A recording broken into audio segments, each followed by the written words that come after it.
हम लोग chapter number 3 का आखिरी यूनिट, लास्ट यूनिट नंबर 3, हम लोग ये मॉनेटरी पॉलिसी का जो यूनिट है ये हम लोग इस लेक्चर में समझने की कोशिश करेंगे। ठीक है बच्चों, सबसे पहले आपको मैं कुछ बेसिक चीजें बताता हूँ, जैसे कि मॉनेटरी पॉलिसी बोलते ही आपको है ना रिजर्व बैंक ऑफ इंडिया को पिक्चराइज करना होगा, और हम लोग monetary policy reserve Bank of India के एंगल से हम लोग सोचते हैं। ठीक है, एक्चुअली मॉनेटरी पॉलिसी जो है ये इकोनॉमिक पॉलिसी का हिस्सा होता है।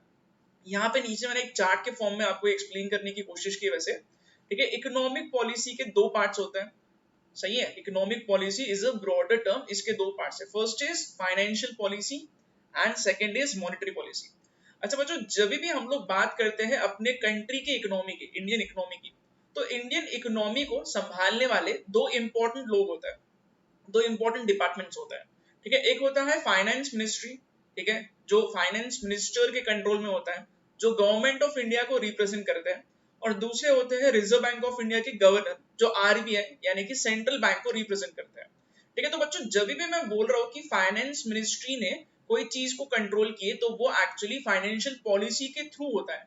यहाँ लिखा देखो financial policy, this is controlled by finance minister, government of India. ठीक है, अच्छा, और मॉनेटरी पॉलिसी की जब भी हम लोग बात करते हैं, मॉनेटरी मींस मनी। ठीक है, मनी कौन छापता है अपने कंट्री में? सेंट्रल बैंक यानी कि रिजर्व बैंक ऑफ इंडिया। तो जब कभी भी हम लोग मॉनेटरी पॉलिसी का जिक्र करेंगे, हम लोग मॉनेटरी पॉलिसी का जब भी रेफरेंस देंगे, तब हमें ये समझ में आना चाहिए कि ये वही पॉलिसी है जो actually reserve Bank of India बना रही है।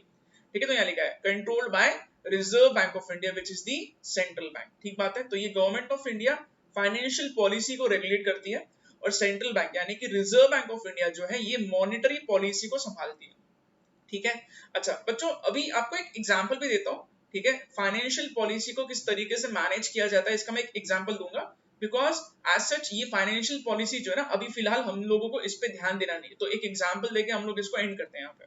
ठीक है बच्चों, आपको ये समझ में आना चाहिए कि अपने कंट्री में हर साल इनकम टैक्स चेंज होता है, जीएसटी चेंज होता है। ठीक है, तो जीएसटी के लॉज, इनकम टैक्स के लॉज ये चेंज होते रहते हैं। ओके, तो जब भी मैं बोलूंगा कि टैक्सेशन के लॉज चेंज होते हैं, तो ऑफ कोर्स टैक्सेशन के लॉज कौन चेंज करती है? Answer is finance ministry change करती है। तो फाइनेंस मिनिस्ट्री जो है वो सिचुएशन को देख के अगर टैक्स के लॉज चेंज करती है, तो ऑटोमेटिकली इसका इम्पैक्ट अपने कंट्री के इकोनॉमी पे भी होता है। ठीक है, so this is just an example किस तरीके से फाइनेंस मिनिस्टर जो है वो टैक्स के लॉज में अमेंडमेंट्स लाके अपने कंट्री के इकोनॉमी को संभालते हैं। ठीक है, अच्छा, मॉनेटरी पॉलिसी ये तो हम लोगों को पढ़ना ही है, हम लोग पूरे यूनिट में यही चीज सीखने वाले बच्चों। ठीक है, तो मॉनेटरी पॉलिसी जो मैं बोल रहा हूँ कि reserve Bank of India manage करती है, एक्चुअली इसमें भी ये चीज हमें पता रहना चाहिए कि बच्चों मॉनेटरी पॉलिसी जो है ना, इसको संभालने के लिए, इसको गवर्न करने के लिए एक कमिटी बनती है। ठीक है, जिसका नाम होता है मॉनेटरी पॉलिसी कमिटी, यहाँ लिखा है। ठीक है, 6 member monetary policy committee including reserve Bank of India governor.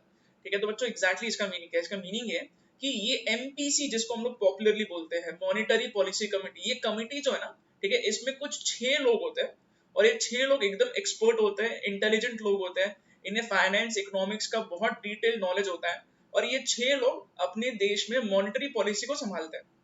ठीक है, और ये 6 में से एक होते हैं आरबीआई के गवर्नर। ओके, तो बच्चों देखो, जैसे कि उर्जित पटेल जी रह चुके हैं, ठीक है, रघुराम राजन जी रह चुके हैं, ठीक है, शक्तिकांता दास करंट अपने फाइनेंस मिनिस्टर, सॉरी करंट अपने रिजर्व बैंक ऑफ इंडिया के गवर्नर रहे। ठीक है, तो ये सारे लोग जो है ना, ये जो रिजर्व बैंक ऑफ इंडिया के गवर्नर है, ये लोग जो है ये 6 लोगों की टीम में ये भी एक हिस्सा रखते हैं, और ये 6 लोगों की टीम जो होती है मॉनेटरी पॉलिसी कमिटी, ये लोग रिस्पॉन्सिबल होते हैं अपने देश में मॉनेटरी पॉलिसी को बनाने के लिए। ठीक है, यहाँ लिखा देखो बाय मंथली मीट मतलब महीने में 2 बार इनकी मीटिंग्स होते हैं, और ये मीटिंग्स में डिस्कशन करते हैं कि किस तरीके से कंट्री में क्या क्या चेंजेस लाने चाहिए और मॉनेटरी पॉलिसी में, ठीक है, इकोनॉमी को देखते हुए। सही बात है, तो बच्चों इस तरीके से आपको ये दो चीजें दिमाग में रखनी है, इकोनॉमिक पॉलिसी के दो parts, financial policy and monetary policy. इस यूनिट में हम लोग मॉनेटरी पॉलिसी पे फोकस करेंगे। सही बात है, ठीक है, तो बच्चों अब आगे बढ़ते हैं। सबसे पहले मैं आपको ये बताऊंगा कि इस यूनिट में हमें कौन से एरियाज को पढ़ना है, कौन से एरियाज पे ध्यान देना है। ठीक है बच्चों, वैसे देखा जाए तो इस यूनिट के 3 ही इंपॉर्टेंट पार्ट्स हैं। यहाँ पे नीचे मैं एक चार्ट के फॉर्म में ये चीज बना रहा हूँ। ठीक है, सी मॉनेटरी पॉलिसी फ्रेमवर्क। ठीक है, तो बच्चों एग्जाम में इस पे क्वेश्चन आता है कि मॉनेटरी पॉलिसी फ्रेमवर्क में क्या क्या आता है, तो आपको ये तीनों भी पॉइंट्स लिखने पड़ेंगे। इन शॉर्ट ये तीनों पॉइंट्स क्या है, ये हम लोग पूरे यूनिट में यही 3 पॉइंट्स को डिटेल में पढ़ने वाले हैं। ये यूनिट में कुछ भी दम नहीं है बच्चों, this is one of the easiest of all, ठीक है, बहुत आसान सा यूनिट है। आपको क्या करना है, आपको यहाँ पे सिर्फ इतना दिमाग में रखना है कि इस यूनिट में हम लोग 3 अलग अलग इंपॉर्टेंट एस्पेक्ट्स कवर करने वाले हैं, ठीक है। जैसे कि सबसे पहला पॉइंट जो हम लोग कवर करने वाले हैं वो है ऑब्जेक्टिव्स क्या होते हैं मॉनेटरी पॉलिसी के, यानी कि आरबीआई के ऑब्जेक्टिव क्या है, आरबीआई एग्जैक्टली क्या चाहती है, क्या इनकी ड्यूटी है, क्या जिम्मेदारी होती है, क्या एम्स है, क्या गोल्स है, ये सारे पॉइंट्स ऑब्जेक्टिव्स में कवर हो गए। तो ये मैं बताऊंगा आपको, तो आपको ऑटोमेटिकली जब मैं डिटेल में समझाऊंगा तब ये पॉइंट पूरी तरीके से क्लियर हो जाएगा, ठीक है। ऑब्जेक्टिव्स के अलावा हम लोगों को इस चैप्टर में, इस यूनिट में एनालिटिक्स भी पढ़ने हैं, ठीक है। यहाँ लिखा देखो, the analytics of monetary policy which focus on transmission mechanisms or the ways in which monetary policy actions get transmitted to the real economy। इसका मीनिंग क्या है, ये देखो बच्चों, एकदम आसान लैंग्वेज में मैं आपको पहले ही एक्सप्लेन करता हूँ कि एनालिटिक्स कौन सी चीज की बात कर रहा है, ठीक है। देखो बच्चों, यहाँ पे मैं लिख रहा हूं मनी एंड इनकम, इनकम मतलब national income, money and national income, ठीक है। अच्छा बच्चों, अपने देश में पैसा और नेशनल इनकम जो होते हैं ना, ठीक है, इसको कौन सा फैक्टर अफेक्ट करता है, कौन सी चीजें चेंज करती है, आंसर इज एक चीज की वजह से पैसा, inflation, growth rate, national income ये अफेक्ट नहीं होता है, बहुत सारे मल्टीपल फैक्टर्स होते हैं, ठीक है। फॉर एग्जाम्पल मान के चलो, देखो अभी बच्चों मैं खाली ये चीज आपको एक्सप्लेन कर रहा हूँ कि कोई एक तरीके से मनी या नेशनल इनकम इफेक्ट नहीं होता है, मल्टीपल फैक्टर्स होते हैं, मल्टीपल रीजंस होते हैं, ठीक है। तो ये अलग अलग रास्तों से हम लोग मनी या नेशनल इनकम पे असर डाल सकते हैं, फर्स्ट तरीका, सेकंड तरीका, थर्ड तरीका, फोर्थ तरीका, ठीक है। तो एग्जैक्टली इसको हम लोग क्या बोलेंगे, ये अलग अलग वेज को हम लोग बोलेंगे ट्रांसमिशन, ठीक बात है बच्चों। एकदम सिंपल भाषा में अगर मैं बताऊं आपको, तो ऐसा हो सकता है ना कि आपको आपके घर पहुंचना है, अलग अलग रास्तों से आप आपके घर पहुंच सकते हो, डेस्टिनेशन तो वही है, ठीक है, बट अलग अलग रास्ते हो सकते हैं, ठीक बात है। तो ये ट्रांसमिशन मैकेनिज्म्स क्या बोलते हैं, ये ट्रांसमिशन मैकेनिज्म हम लोगों को ये सिखाते हैं कि कौन से अलग अलग तरीकों से हम लोग मनी पे और नेशनल इनकम पे फोकस कर सकते हैं, इम्पैक्ट कर सकते हैं, ठीक है। तो जो अपने कंट्री में मनी और नेशनल इनकम पे असर डालने के लिए अलग अलग रास्ते होते हैं, तो ये सभी तरीकों को हम लोग ट्रांसमिशंस बोलते हैं। मैं जब बताऊंगा ना ये डिटेल में, तब आपको ये पूरी तरीके से क्लियर होगा। फिलहाल के लिए आपको क्या दिमाग में रखना है, फिलहाल के लिए सिर्फ इतना दिमाग में रखो कि अपने देश में मनी और नेशनल इनकम पे असर डालने के लिए बहुत सारे रास्ते हैं, और हर एक तरीकों को, हर एक रास्तों को हम लोग ट्रांसमिशन मैकेनिज्म्स बोलते हैं, ठीक है। जब हम लोग डिस्कस करेंगे तब आपको पूरा पिक्चर समझ में आएगा कि मैं एग्जैक्टली कौन सी चीज की बात कर रहा था, ठीक है। अभी तो यहाँ पे एकदम ब्रीफली लिखा है, we are going to study this in detail, okay. और लास्ट क्या लिखा है, लास्ट लिखा है यहाँ पे ऑपरेटिंग प्रोसीजर। अच्छा, ऑपरेटिंग प्रोसीजर मतलब क्या, ऑपरेटिंग प्रोसीजर का मतलब बच्चों ये होता है कि रिजर्व बैंक ऑफ इंडिया जो है ना, वो अलग अलग टूल्स का इस्तेमाल करती है, अलग अलग हथियार होते हैं रिजर्व बैंक ऑफ इंडिया के पास, जिससे रिजर्व बैंक ऑफ इंडिया अपने देश में महंगाई को और ग्रोथ को मैनेज कर सकती है, ठीक है। तो ये सारे पॉइंट्स जब हम लोग डिटेल में डिस्कशन करेंगे बच्चों, तब आपको समझ में आएगा। फिलहाल के लिए आपको सिर्फ ये चार्ट बना के नोट करना है। अगेन अनदर थिंग, एग्जाम में छोटा मोटा क्वेश्चन बिल्कुल आ सकता है 2 मार्क के लिए कि मॉनेटरी पॉलिसी फ्रेमवर्क को एक्सप्लेन कीजिए, तब आपको ये तीनों भी पॉइंट्स लिखने पड़ेंगे, ठीक है। बच्चों आपको इस लेक्चर में हर एक लेक्चर के जैसा आपको बहुत कुछ लिखना होगा। सबसे पहले आप लोग ये चीज नोट करना कि इकोनॉमिक पॉलिसी के 2 ब्रांचेस कौन से हैं, और फिर अगर आपने ये नोट कर लिया है वीडियो को पॉज करके, तो फिर अब आप लोग मॉनेटरी पॉलिसी फ्रेमवर्क ये वाले पॉइंट को नोट करना, ठीक बात है। तो बच्चों this is nothing but the brief insight of the entire chapter. पूरे चैप्टर में हम लोगों को ये 3 पॉइंट्स को ही डिटेल में स्टडी करना है। चलो ठीक है, सबसे पहले बच्चों हम लोग ध्यान देंगे ऑब्जेक्टिव्स पे, ठीक है। बहुत आसान ऑब्जेक्टिव्स है और उसको एक्सप्लेन करने का तरीका भी थोड़ा अलग हम लोग यूज करने वाले, ठीक है, ओके। तो सबसे पहले हम लोग क्या पढ़ने वाले हैं, ऑब्जेक्टिव्स ऑफ मॉनेटरी पॉलिसी।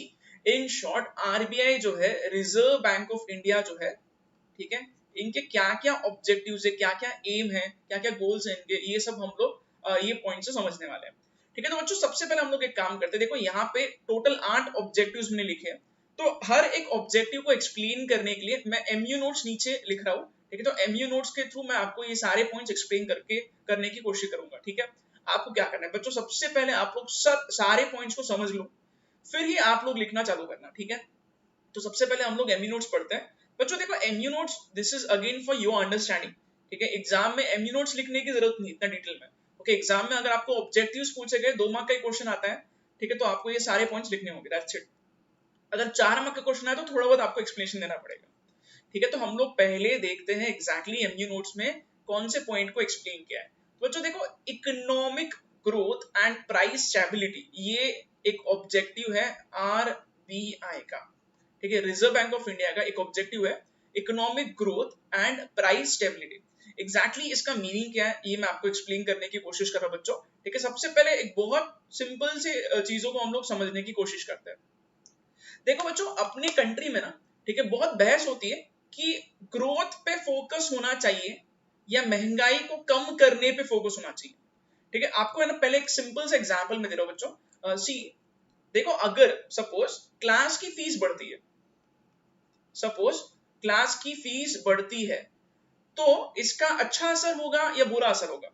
तो मैं आपको ये दोनों एंगल से एक्सप्लेन करने की कोशिश करता हूँ। देखो बच्चों, सिंपल सा लॉजिक लगाओ यहाँ पे। अगर क्लास की फीस बढ़ेगी तो हम जैसे लोग जो एक्चुअली कोचिंग क्लासेस चलाते हैं, हम लोग बहुत खुश होंगे क्योंकि हमें ज्यादा पैसा मिल रहा है, ठीक है। तो क्लास की फीस अगर बढ़ती है तो कोचिंग क्लासेस वाले लोग खुश हो जाएंगे, सही बात है ना, ठीक है। कोचिंग क्लासेस जो है इन्हें बहुत खुशी मिलेगी क्योंकि क्लास की फीस बढ़ रही है तो इनको पैसा ज्यादा मिल रहा है, ठीक है। हम लोग खुश होंगे क्योंकि हमें पैसा ज्यादा मिल रहा है। बट प्रॉब्लम क्या, प्रॉब्लम ये ऑब्वियसली स्टूडेंट्स नाराज हो जाएंगे। क्यों नाराज होंगे? देखो सिंपल सा लॉजिक है बच्चों, स्टूडेंट्स को ज्यादा पॉकेट से अब फीस भरनी पड़ेगी तो स्टूडेंट्स नाराज हो जाएंगे ऑब्वियसली, ठीक है। तो बच्चों देखो एग्जैक्टली क्या होता है, जब भी कोई चीज होती है ना, इसका दो लोगों पे इम्पैक्ट होता है। एक पे अच्छा इम्पैक्ट होगा, पॉजिटिव इम्पैक्ट, और दूसरे पे निगेटिव इम्पैक्ट होगा। तो ये लॉजिक आपको दिमाग में रखना है, ठीक है। देखो अगर क्लास की फीस बढ़ रही है तो कोचिंग क्लासेस वाले खुश हो जाएंगे, ठीक है, बट स्टूडेंट्स नाराज हो जाएंगे, ओके। तो बच्चों देखो यहाँ पे एग्जैक्टली मैं वही बोल रहा हूँ, India is a developing country, India developing country, हम लोग काफी तेजी से प्रोग्रेस कर रहे हैं, ठीक है। हर साल हम लोग का जो ग्रोथ रेट है वो दूसरे डेवलप्ड नेशंस के मुकाबले काफी अच्छा हम लोगों का नंबर है, और हम लोग अच्छा खासा ग्रो कर रहे हैं। अच्छा, तो यहाँ क्या लिखा है, therefore as economic growth increases inflation also increases। बच्चों देखो, अगर मैं बोल रहा हूँ कि अपने देश की प्रोग्रेस हो रही है, अपना देश ग्रो कर रहा है, तो ग्रोथ के साथ साथ इन्फ्लेशन भी आता है, ठीक है। देखो जैसे कि फॉर एग्जांपल, मैं पिछले साल के मुकाबले इस साल ज्यादा फीस अगर चार्ज करता हूँ तो मेरा ग्रोथ हो रहा है, और मेरे ग्रोथ के साथ साथ मैं अगर ज्यादा पैसे कमाऊंगा तो ऑब्वियसली मैं कंट्री के नेशनल इनकम को ज्यादा कंट्रीब्यूट कर रहा हूँ। बच्चों लॉजिक देखो यहाँ पे कैसा होगा, अगर मान के चलो मैं फीस ज्यादा चार्ज करूंगा तो ऑब्वियसली मेरा इनकम बढ़ेगा, ग्रोथ होगा, मेरा कंट्री का भी ग्रोथ होगा, ठीक है। बट प्रॉब्लम क्या होगा, फीस ज्यादा चार्ज करने से महंगाई भी आ जाएगी, तो अच्छी चीज के साथ बुरी चीज भी आती है, ठीक है। तो यहाँ वही लिखा है, इकोनॉमिक ग्रोथ अगर होता है तो ये बिजनेसेस के लिए अच्छा है। जैसे कि यहाँ पे कोचिंग क्लासेस वाले जो है खुश हो गए क्योंकि इनका बिजनेस सही चल रहा है, ओके। बट इन्फ्लेशन भी बढ़ता है, which is bad for house hold. Students यहाँ पे हाउस होल्ड का एग्जाम्पल है, और बच्चों ये चीज हाउस होल्ड के लिए अगेन निगेटिव होगी क्योंकि इन्हें पॉकेट से ज्यादा निकाल के देना पड़ रहा है। तो हमेशा दिमाग में क्या रखोगे, ग्रोथ के साथ साथ इन्फ्लेशन भी आता है, एक अच्छी चीज है तो एक बुरी भी चीज है, ठीक है। तो हम लोग हमेशा ग्रोथ पे फोकस नहीं कर सकते, ठीक है। अगर मान के चलो रिजर्व बैंक ऑफ इंडिया बोल रही है ग्रोथ बहुत अच्छी चीज है, ग्रोथ पे फोकस करो, तो लोग नाराज हो जाएंगे क्योंकि चीजें महंगी हो जाएगी। इंडिया में ऑलरेडी महंगाई एक बहुत बड़ा इशू है, महंगाई को हम लोग प्रॉब्लम की तरफ तरीके से देखते हैं, बिकॉज एक्चुअली महंगाई बहुत ज्यादा है इंडिया में, ठीक है। तो ग्रोथ इतना भी मत करो कि महंगाई बहुत ज्यादा बढ़ जाए, ठीक है। और मान के चलो सपोज प्राइसेस आप बहुत कम रख रहे हो, इन्फ्लेशन है ही नहीं, ठीक है, तो प्रॉब्लम ये होगा कि आप ग्रोथ पे फोकस नहीं कर रहे हो, ठीक है। बच्चों देखो यहाँ पे इसलिए रिजर्व बैंक ऑफ इंडिया का काम बहुत मुश्किल हो जाता है, क्योंकि रिजर्व बैंक ऑफ इंडिया जो है जो काम करती है उससे सारे लोग खुश नहीं होते, ठीक है। अगर reserve Bank of India growth पे फोकस कर रही है, बिजनेसमैन खुश हो जाएगा, बट अगर reserve Bank of India growth पे फोकस करेगी तो महंगाई बढ़ जाएगी, जिससे हाउस होल्ड नाराज हो जाएंगे। रिजर्व बैंक ऑफ इंडिया का काम इसलिए बहुत मुश्किल है, दोनों चीजें एक साथ करना बहुत मुश्किल है। हम लोगों को ग्रोथ पे फोकस करना है और इन्फ्लेशन भी कम करना है, इसका मतलब ये होगा कि हम लोग बहुत आइसक्रीम खा रहे हैं और हमें सर्दी भी नहीं चाहिए, ठीक है। तो बच्चों आई रिमेम्बर एक रिजर्व बैंक ऑफ इंडिया के गवर्नर ने इंटरव्यू में बोला था कि ये दोनों चीजें एक साथ मैनेज करना बहुत मुश्किल होता है, ठीक है। It is similar to Ajay Devgn दो घोड़े चला रहा है, ठीक है। तो बच्चों दोनों भी एक साथ रन करना काफी मुश्किल काम है, ठीक है। तो यहाँ वही लिखा है बच्चों, a balance must be maintain between economic growth and inflation. दोनों में बैलेंस आप मेंटेन करो, ये बहुत ज्यादा नहीं होना चाहिए, ये भी बहुत ज्यादा नहीं होना चाहिए, एक बैलेंस मेंटेन करो आप, ताकि हम लोग इकोनॉमी को सही तरीके से बढ़ावा दे सके, ठीक है। अच्छा, अभी आपको एक चीज और इंटरेस्टिंग बता रहा हूँ। देखो बच्चों, इकोनॉमिक ग्रोथ जो होती है ना, इस पे ज्यादा फोकस गवर्नमेंट का होता है। ठीक है, गवर्नमेंट हमेशा ये चाहेगी कि उनके 5 साल के टेन्योर में, कोई भी गवर्नमेंट हो, ठीक है, बीजेपी गवर्नमेंट हो, कांग्रेस गवर्नमेंट हो, फॉर एग्जांपल, हर गवर्नमेंट ये चाहेगी कि इनके 5 साल के टेन्योर में इकोनॉमिक ग्रोथ बढ़े, कंट्री का प्रोग्रेस हो। ठीक है, तो इकोनॉमिक ग्रोथ जब भी हम लोग बोलेंगे तो हमें दिमाग में रखना है कि economic growth is main goal of GOI, government of India. ठीक है, गवर्नमेंट का मेन फोकस होता है इस पे। और इन्फ्लेशन बच्चों, महंगाई कम होना, ये सबसे मेन एम है रिजर्व बैंक ऑफ इंडिया का। ठीक बात है। तो जैसे कि मैंने आपको शुरुआत में बताया था कि अपने कंट्री में इकोनॉमी को संभालने के लिए दो लोग होते हैं, finance ministry and reserve Bank of India. तो ये दोनों के गोल्स भी काफी अलग है। फाइनेंस मिनिस्ट्री यानी कि जो गवर्नमेंट को रिप्रेजेंट करती है, इनका मेन मकसद होता है अपने देश में इकोनॉमिक ग्रोथ पे फोकस करना। जब भी जीडीपी कम हो जाएगा, जब भी नेशनल इनकम अपना उसका ग्रोथ स्लो हो रहा है, ठीक है, तो तब हम लोग यहाँ पे रिजर्व बैंक ऑफ इंडिया पे फोकस नहीं करेंगे, तब हम लोग फाइनेंस मिनिस्ट्री पे ब्लेम डालेंगे। ठीक है, तब हम लोग गवर्नमेंट को बोलेंगे कि आप क्या कर रहे हो, आपके वजह से ग्रोथ कम हो गया है। तो गवर्नमेंट की जिम्मेदारी वहां होती है। ठीक है, जब ये महंगाई ज्यादा होती है तो हम सब लोग रिजर्व बैंक ऑफ इंडिया पे क्वेश्चन रेज करते हैं कि आरबीआई क्या कर रही है, महंगाई इतनी बढ़ गई है। ठीक है, तो ये चीज आपके दिमाग में रहनी चाहिए बच्चों। ओके, तो यहाँ पे बच्चों देखो, यहाँ पे सबसे पहला point economic growth and price stability, ये दो points, economic stability and growth and price stability, ये दो पॉइंट्स मैंने आपको यहाँ पे भी कवर करवाए हैं। देखते हैं और नेक्स्ट पॉइंट कैसा है। ओके, तो बच्चों अगले पॉइंट पे हम लोग आते हैं यहाँ पे। Yes, next is exchange rate stability. ठीक है बच्चों, यहाँ पे मैं आपको एक सिंपल सा एग्जांपल देके ये चीज एक्सप्लेन करने की कोशिश करूंगा कि कैसे रिजर्व बैंक ऑफ इंडिया जो है वो फॉरेन एक्सचेंज इक्वेशन को कंट्रोल करती है। ठीक है, देखो यहाँ पे मैं एक एग्जांपल लिख रहा हूँ। एक्सचेंज रेट स्टेबिलिटी का मतलब क्या होता है? देखो, मान के चलो, सपोज एग्जांपल में मैंने ऐसा अज्यूम किया है कि पहले previously $1 used to be 68 rupees. ठीक है, तो पहले क्या इक्वेशन था, $1 की कीमत 68 रुपीज थी। ठीक है, ओके, बट अगर मान के चलो कुछ चीजों की वजह से, कुछ चीजों के चलते डॉलर और महंगा हो गया। महंगा हो गया मतलब देखो, previously it was 68 rupees, $1 was equal to 68 rupees. Now अब क्या हो गया बच्चों, अब हालत काफी बिगड़ी हुई है, क्योंकि अब अगर हम लोग देखेंगे तो डॉलर जो है ना, $1 75 रुपीज तक चला गया।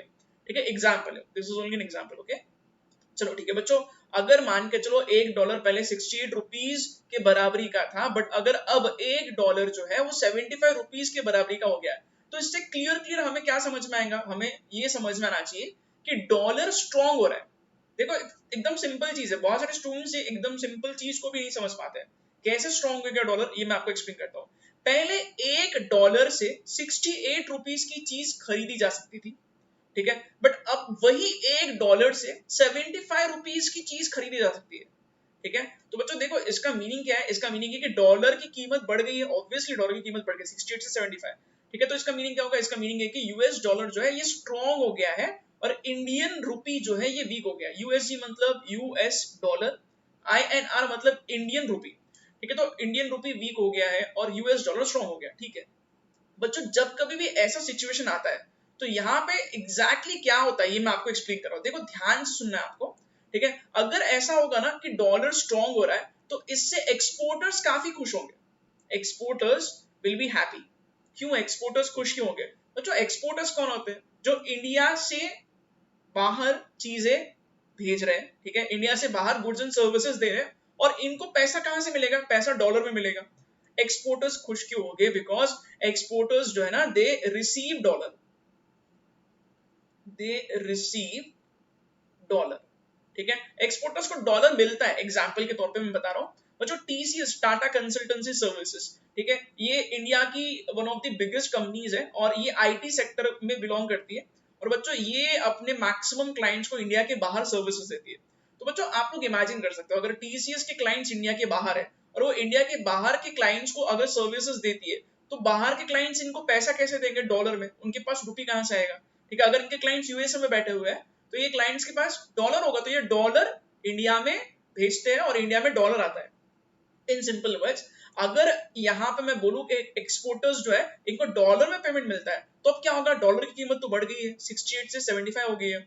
इसका क्लियर मीनिंग ये है कि जो भी पर्सन इंडिया से बाहर चीजें एक्सपोर्ट करने पे इसको डॉलर मिलता था, अब ये डॉलर स्ट्रॉन्ग होने की वजह से इनका इनकम बढ़ जाएगा।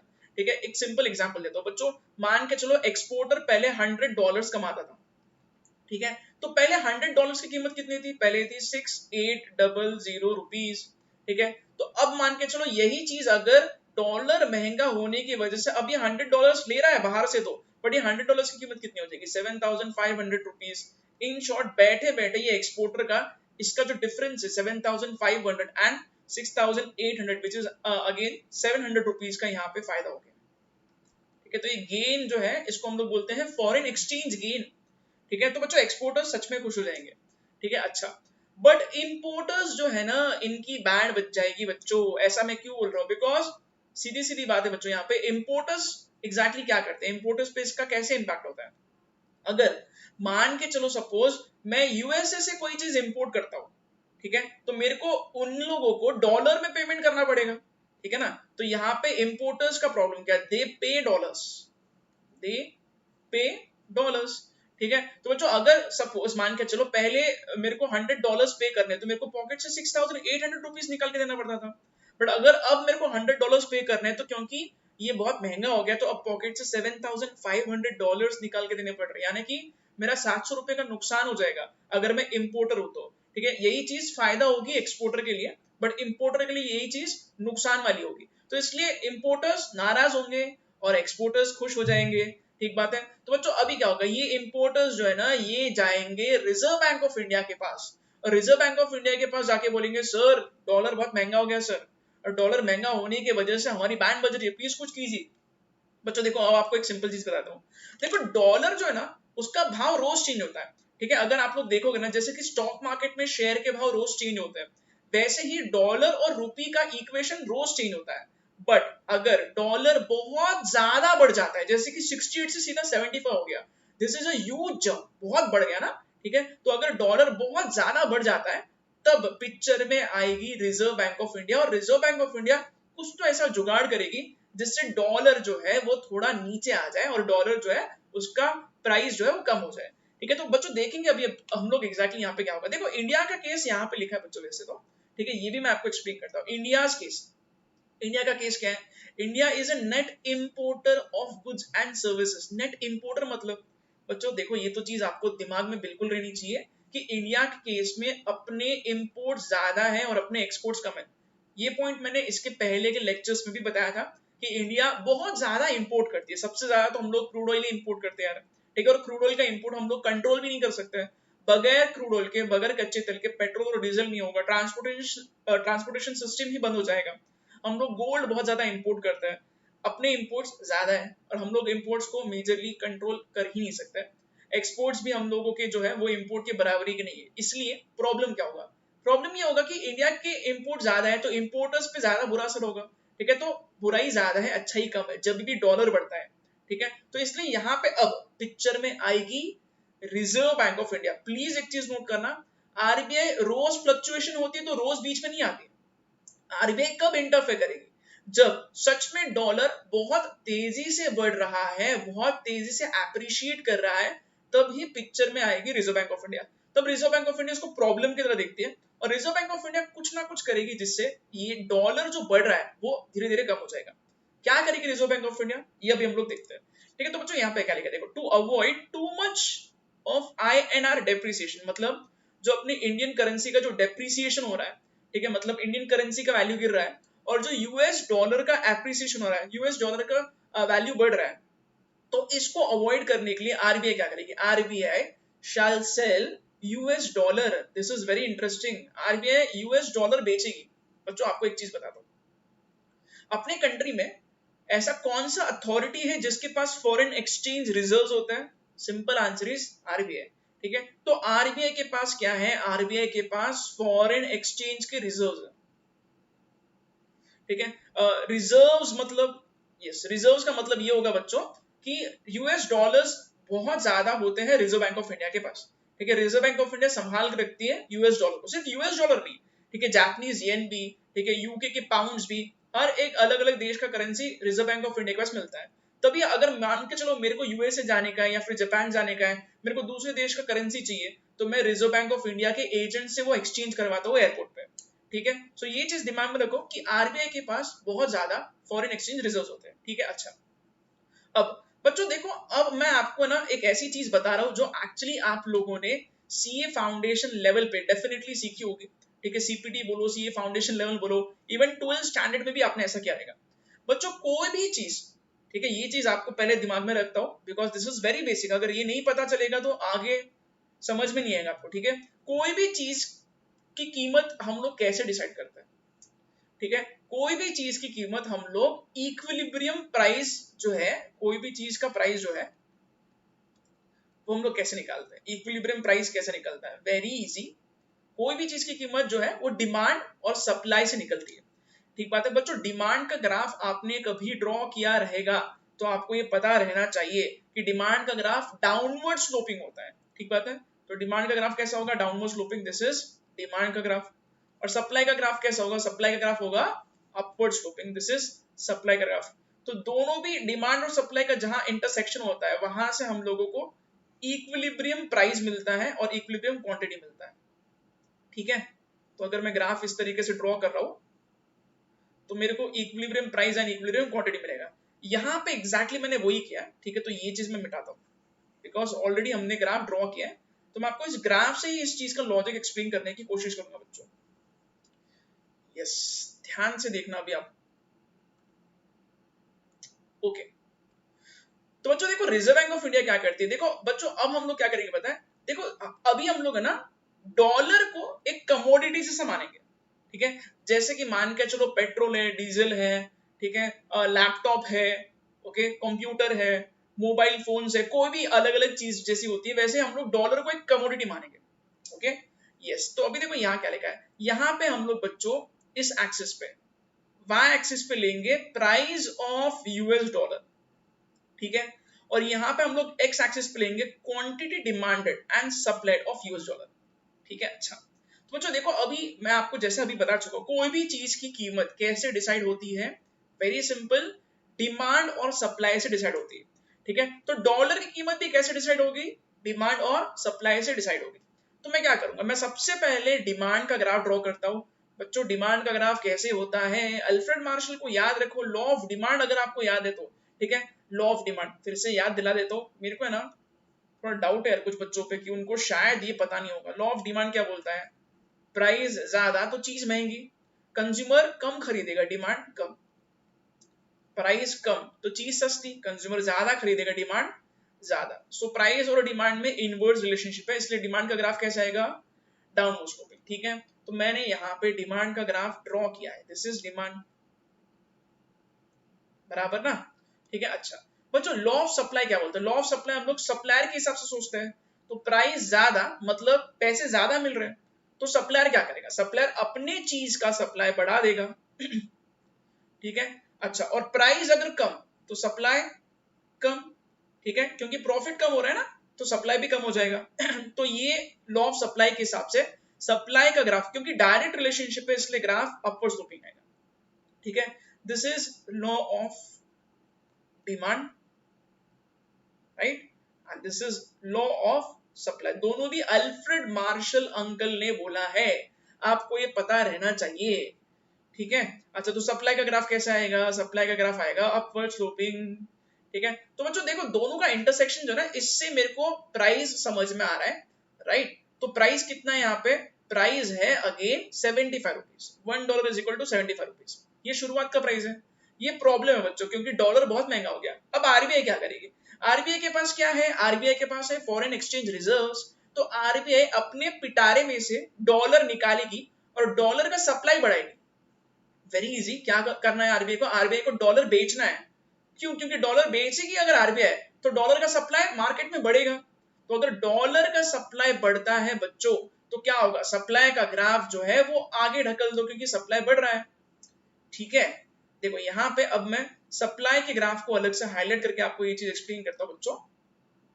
यस, तो देखो सप्लाई बढ़ रहा है, क्यों सप्लाई बढ़ रहा है, क्योंकि आरबीआई ने सप्लाई बढ़ाया है, क्यों, क्योंकि यहाँ लिखा है देखो RBI shall sell US dollar, तो आरबीआई अगर बेचेगी तो ऑब्वियसली सप्लाई बढ़ेगा। तो आप लोग देख सकते हो सप्लाई बढ़ रहा है, ओके। तो सप्लाई बढ़ रहा है तो ये सप्लाई का ग्राफ राइटवर्ड शिफ्ट होगा। और बच्चों सप्लाई बढ़ने के चक्कर में क्या होगा, ऑटोमेटिकली डिमांड और सप्लाई का जो इंटरसेक्शन पॉइंट है, पहले यहाँ था अब ये यहाँ आ गया, तो इसकी वजह से अब हम लोग देखेंगे कि तो प्राइस हमें समझ में आता है कि अब ये गिर गया। पहले $1 जो था 75 रुपीज के बराबरी के था, बट अब आरबीआई की वजह से आरबीआई ने डॉलर्स बेचे हैं बहुत बड़े क्वांटिटी में, इसके चक्कर में अब हम लोग देख सकते हैं कि डॉलर नीचे आ गया, $1 is now equal to 70 rupees. ठीक बात है बच्चों, देखो इससे आपको ये समझ में आएगा कि जब कभी भी अपने कंट्री में अपने कंट्री का जो रूपी है और यूएस डॉलर का जो इक्वेशन है ये बहुत बिगड़ जाता है और बहुत ज्यादा डॉलर एप्रिशिएट होता है, तो कौन आएगा यहाँ पे पिक्चर में, आंसर इज आरबीआई। ठीक बात है, so this is again very very important. Okay, तो बच्चों इस तरीके से रिजर्व बैंक ऑफ इंडिया क्या करती है, रिजर्व बैंक ऑफ इंडिया जो है वो फॉरेन एक्सचेंज रेट स्टेबिलिटी को गवर्न करती है, वो इंश्योर करती है कि स्टेबल रेट है, ज्यादा उतार चढ़ाव नहीं आ रहा है।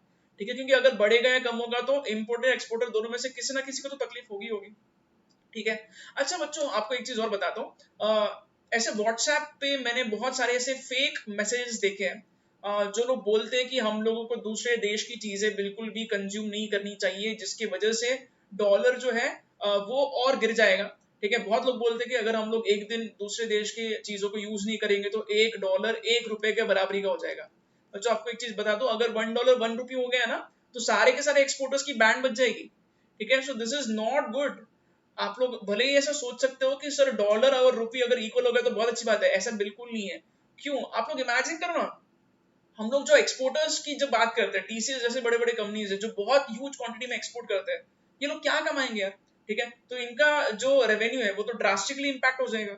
सही बात है, और बच्चों बहुत ज्यादा इसका निगेटिव असर होता है, राइट। ये चीज मैं आपको और कोई लेक्चर में कवर करके बताऊंगा, बट आपको एक चीज दिमाग में रखनी है, डॉलर बहुत ज्यादा बढ़ना गलत है और डॉलर बहुत ज्यादा कम होना भी गलत है, अच्छा नहीं है। इसलिए ये स्टेबल होना जरूरी है, और ये स्टेबिलिटी कौन इंश्योर करता है, answer is reserve Bank of India. ठीक बात है बच्चों, अब आप लोग क्या करोगे, अब आप लोग यहां से लेके यहां तक ये ऑब्जेक्टिव्स लिखने के बाद में एनजी नोट्स में यहां से लेके यहां तक आप लोग सारे पॉइंट्स लिख लो फटाफट।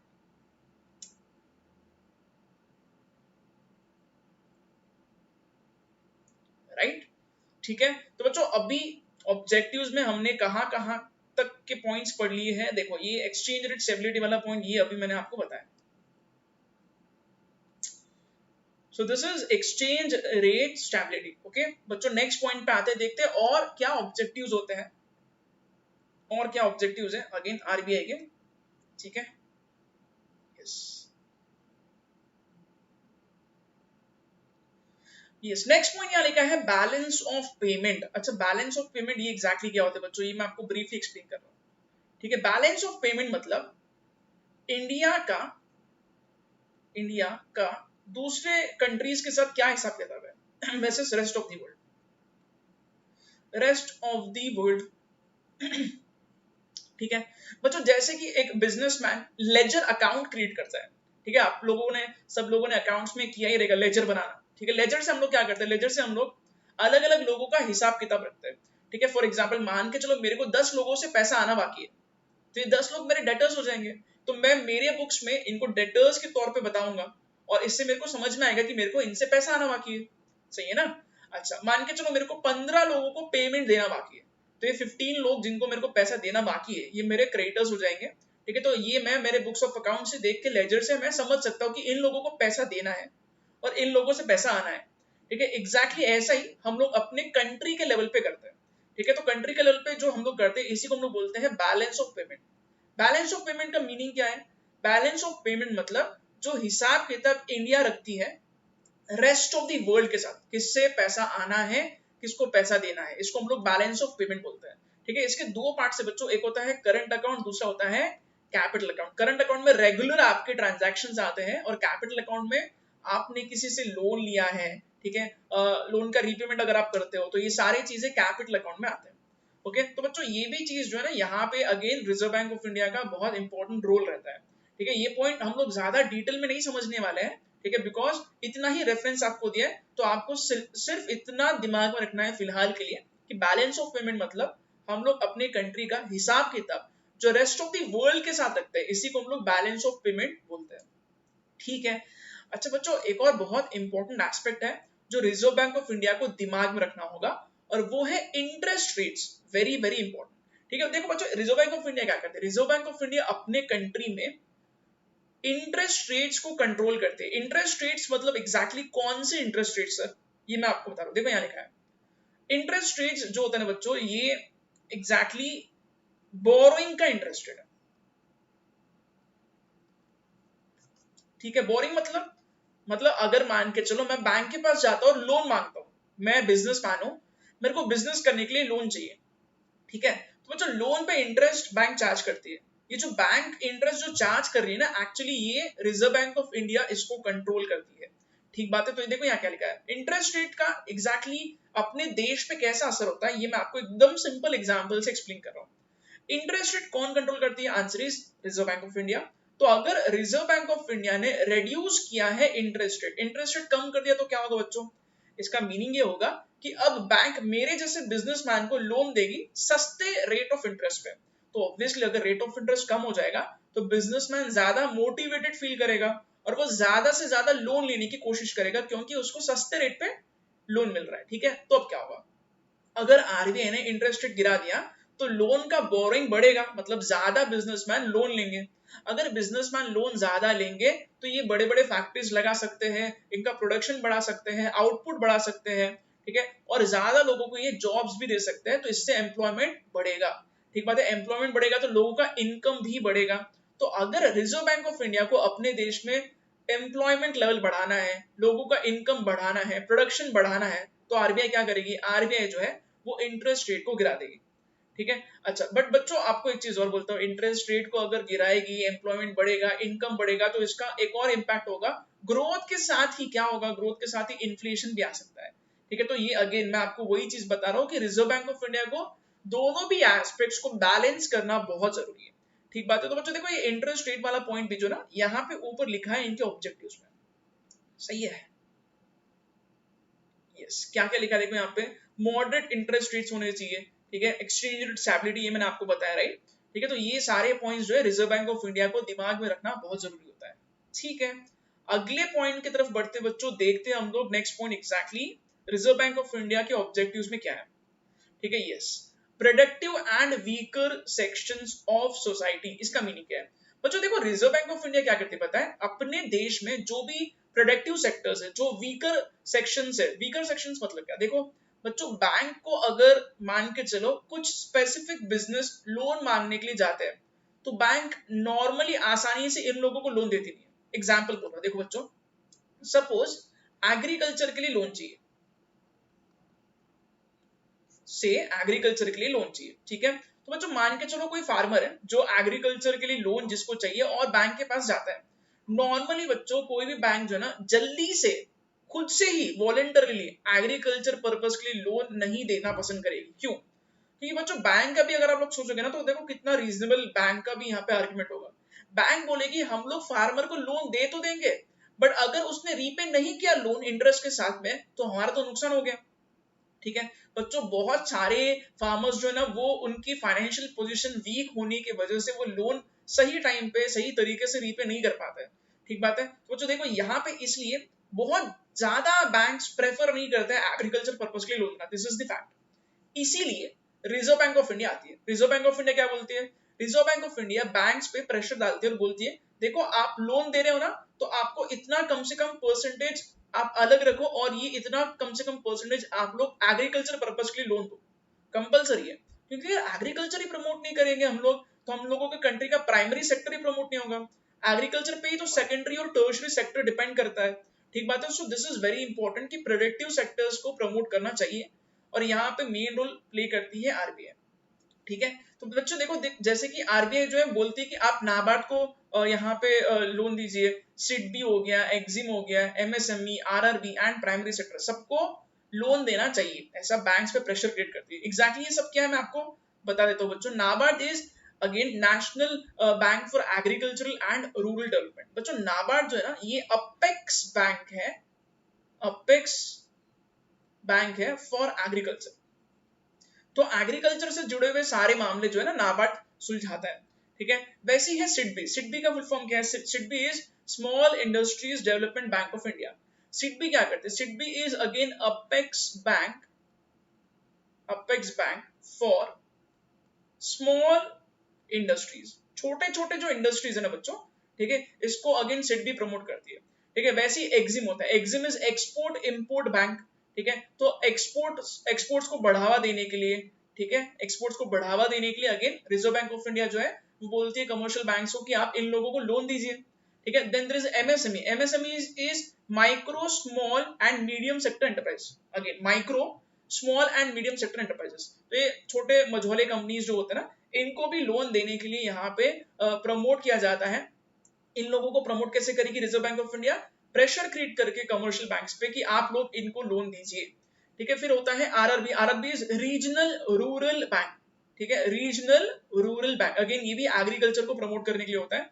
And then there is primary sector, primary sector मतलब इसमें एग्रीकल्चर आता है। बच्चों अगर आप लोगों को ये नहीं पता तो आपको फिर से बता रहा हूँ, पूरे देश की इकोनॉमी को हम लोग 3 सेक्टर्स में डिवाइड कर सकते हैं। एक होता है प्राइमरी सेक्टर, जिसमें हम लोग एग्रीकल्चर को कवर करते हैं, ठीक है, एग्रीकल्चर सारा प्राइमरी सेक्टर का हिस्सा है, ये पता रहना चाहिए आपको। सेकेंडरी सेक्टर होता है जिसमें इंडस्ट्रीज आते हैं, जिसमें मैन्युफैक्चरिंग पूरा का पूरा सेक्टर आता है।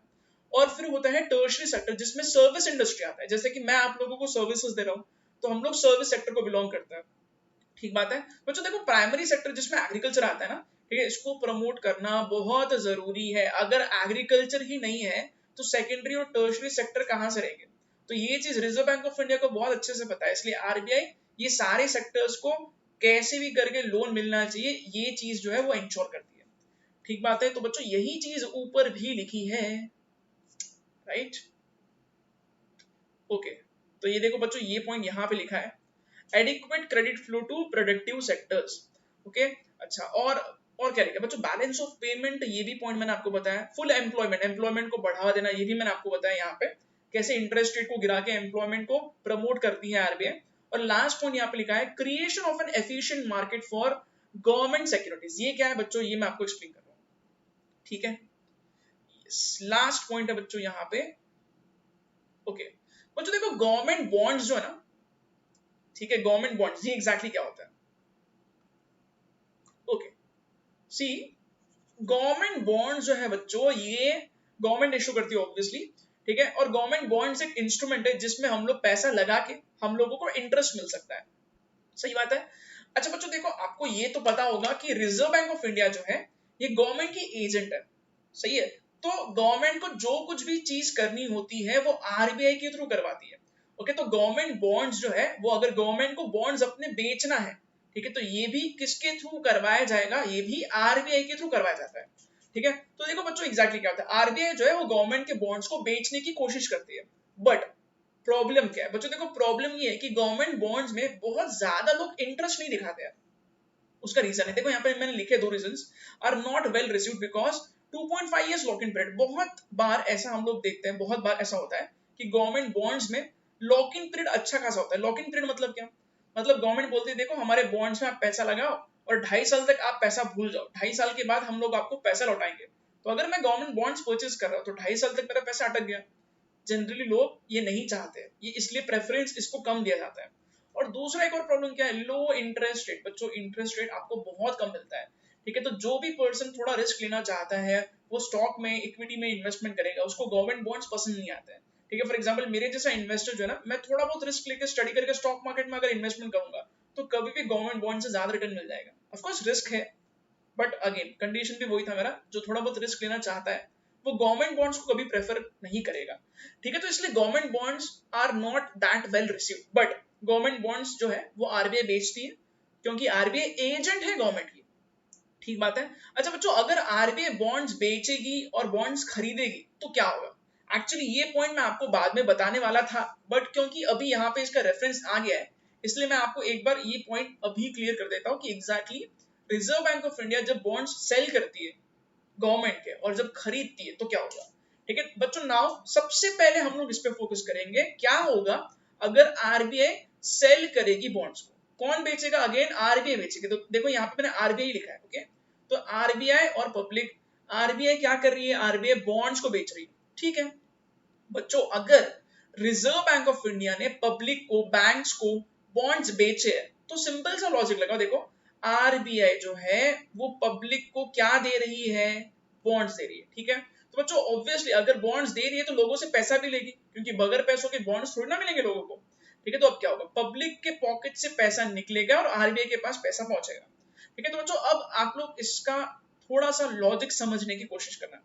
जब कभी भी reserve Bank of India government के बॉन्ड्स बेचती है तो लोगों से वो पैसा ले रही है। ठीक है, जैसे ही लोगों से पैसा लेगी तो ऑटोमेटिकली इकोनॉमी में पैसा कम होगा। ठीक है ना, पब्लिक के पास पैसा क्या हो जाएगा, पब्लिक के पास से पैसा आरबीआई के पास जा रहा है, तो ऑब्वियसली पब्लिक के पास जो पैसा है वो कम हो जाएगा। अगर लोगों के पॉकेट में पैसा कम है तो लोग खरीद कम सकते हैं, तो डिमांड कम हो जाएगा। अगर चीजों का डिमांड कम होगा तो क्या होगा बच्चों, अगर चीजों का डिमांड कम होगा तो ग्रोथ कम हो जाएगा। सही बात है। और मान के चलो लोग चीजों को ज्यादा नहीं खरीद सकते तो प्राइस भी गिर जाएगा। प्राइस क्यों गिरेगा, मैं डिमांड ही नहीं कर रहा हूं, मैं कंज्यूमर हूं, मैं डिमांड ही नहीं कर रहा हूं, तो जो सेलर है वो क्या करेगा, वो खुद की चीज को और सस्ता कर देगा ताकि सस्ते में तो भी लोग खरीदे। ठीक है, तो ऑटोमेटिकली डिमांड अगर कम होगा तो उसके साथ प्राइस भी गिर जाएगा। ओके, तो जो अगर प्राइस गिरेगा तो मतलब इन्फ्लेशन कम हो रहा है बट ग्रोथ भी तो कम हो रहा है। ठीक है, तो अगर महंगाई बहुत बढ़ जाती है, अगर अपने देश में इन्फ्लेशन होता है, महंगाई बढ़ जाती है, तो आरबीआई बॉन्ड्स को बेचेगी। ठीक बात है बच्चों, अगर मान के चलो अपने कंट्री में ग्रोथ लाना है तो क्या होगा, बहुत सिंपल है, buying of bonds. Buying of bonds मतलब क्या, एग्जैक्टली उल्टा कर दो इसका। आरबीआई अब बॉन्ड्स खरीद रही है, किससे बॉन्ड्स खरीदेंगी, पब्लिक से। कौन से बॉन्ड्स, जो पहले बेचे थे ना, अब यही बॉन्ड्स वापस खरीद लो, फिर से खरीद लो। इससे क्या, देखो आरबीआई बॉन्ड्स खरीद रही है, पब्लिक बॉन्ड्स देगी आरबीआई को। ठीक है, ऑफ कोर्स पब्लिक ने अगर बॉन्ड्स है तो अब पब्लिक खुद का पैसा फिर से लेगी इंटरेस्ट के साथ, तो ये मनी वापस पब्लिक के पॉकेट में आ गया। तो अगर पब्लिक को बॉन्ड्स फिर से दिए, पब्लिक को पैसा फिर से मिलता है इंटरेस्ट के साथ, तो अब पब्लिक के पास पैसे ज्यादा होंगे। अगर पैसे ज्यादा होंगे तो डिमांड बढ़ेगा, अगर डिमांड बढ़ेगा तो ग्रोथ होगा। ठीक है, और चीजों की कीमत भी बढ़ेगी क्योंकि डिमांड ज्यादा है। ठीक है, तो बच्चों देखो इससे हम लोगों को समझ में आता है कि इकोनॉमी का ग्रोथ तो हो रहा है बट फिर इन्फ्लेशन भी आएगा। तो ये दो चीजें जो है वो अगर करनी है, ग्रोथ बढ़ाना है और इन्फ्लेशन भी होगा, तो ये सब चीजों को करने के लिए आरबीआई को बॉन्ड्स बेचने होंगे, सॉरी खरीदने होंगे। और आरबीआई बॉन्ड्स जब बेचेगी तब क्या होगा, तब महंगाई कम हो जाएगी और ग्रोथ भी नीचे आ जाएगा। ठीक बात है। So this is how RBI acts as an agent of government. और ये इसी को बच्चों हम लोग एक नाम देते हैं, और ये चीज अगर आप अभी लिख लोगे ना तो बहुत अच्छा रहेगा। इसी को हम लोग बोलते हैं open market operations. Open market operations. ठीक है, और पब्लिक में ना कमर्शियल बैंक्स भी आती है, पब्लिक, या फिर मैं यहाँ पे लिख देता हूँ कमर्शियल बैंक्स। सही बात है, जहां पे हम जैसे लोग अकाउंट ओपन करते हैं। ओके, पब्लिक या फिर हम लोग यहाँ पे अगेन कमर्शियल बैंक्स लिख सकते हैं। ठीक है, I hope this is clear ना बच्चों। और ये पॉइंट अगर आप लोग नोट कर लोगे ना, ठीक है, तो अब मैं ऊपर बता रहा हूं, देखो ये भी पॉइंट मैंने अब आपको ये समझा दिया है। ठीक है, यस, यहाँ वही लिखा है, creation of N efficient market for government securities. तो ये सारे थे ऑब्जेक्टिव्स। किसके ऑब्जेक्टिव्स थे, मॉनेटरी पॉलिसी के, जिसको आरबीआई संभालती है। और बच्चों देखो ये चार्ट में मैंने आपको बोला था कि अपने को इस चैप्टर में 3 चीजें पढ़नी है, जिसमें से फर्स्ट पॉइंट अभी मैंने आपको डिटेल में एक्सप्लेन कर दिया है। ठीक है, तो अब बच्चों हम लोग सेकेंड पॉइंट की तरफ बढ़ते हैं, देखते हैं एग्जैक्टली कि सेकेंड पॉइंट में हम लोगों को कौन से चीजों को स्टडी करना है। ठीक बात है। तो बच्चों सेकेंड पॉइंट की तरफ अब हम लोग बढ़ते हैं, और सेकेंड पॉइंट का यहाँ हेडिंग लिखा है एनालिटिक्स ऑफ मॉनेटरी पॉलिसी। ठीक बात है, एनालिटिक्स का मीनिंग बच्चों मैंने आपको बताया था, यहाँ पे लिखा है, एक बार मैं ये पढ़ के आपको एक्सप्लेन करके देता हूँ। ठीक है, सी यहाँ क्या लिखा है, there are 4 different mechanisms through which monetary policy influences the price level and national income. यानी कि चीजों की कीमत और नेशनल इनकम जो है, ये दो चीजों पे कौन से चीजों का इंपैक्ट होता है, यानी कि कौन से अलग अलग रास्ते हैं जिससे हम लोग प्राइस लेवल और नेशनल इनकम को इन्फ्लुएंस कर सकते हैं। ठीक बात है, तो बच्चों ये 4 रास्ते हैं, 4 तरीके हैं, और ये 4 तरीकों को मैं अब आपको एक्सप्लेन करके देता हूँ। So, सबसे फर्स्ट चैनल है interest rate channel, then there is exchange rate channel, फिर है क्वांटम चैनल, और लास्ट है एसेट प्राइस चैनल। ठीक है, मतलब चैनल मतलब जैसे कि मैंने आपको शुरुआत में एक्सप्लेन किया था कि 4 अलग अलग रास्ते हैं जिससे हम लोग प्राइस लेवल और नेशनल इनकम को इन्फ्लुएंस कर सकते हैं, चेंज कर सकते हैं। तो अब हम लोग एक एक करके हर एक पॉइंट को समझने की कोशिश करेंगे। बच्चों एग्जाम में ये चारों चैनल्स पे क्वेश्चंस आ सकते हैं, सो this is actually very important exam point of view से भी। तो एग्जाम में अगर कोई भी चैनल को एक्सप्लेन करने के लिए बोला जाता है, 2 मार्क के लिए क्वेश्चन आ सकता है, तो आपको यहाँ पे उस चैनल के बारे में डिटेल में लिखना पड़ेगा। ठीक है, तो बच्चों सबसे फर्स्ट मैं आपको एकदम इजीली एक्सप्लेन करता हूँ कि एग्जैक्टली इंटरेस्ट रेट्स के वजह से कैसे इकोनॉमी पे इम्पैक्ट हो सकता है, कैसे प्राइस लेवल और नेशनल इनकम पे इसका असर हो सकता है। So this is very very simple. बच्चों देखो मैं आपको अलग से पहले एक्सप्लेन करता हूँ, ठीक है। तो यहाँ पे इंटरेस्ट रेट चैनल को मैं आपको सबसे पहले एक्सप्लेन करके देता हूँ। इंटरेस्ट रेट चैनल, ठीक है।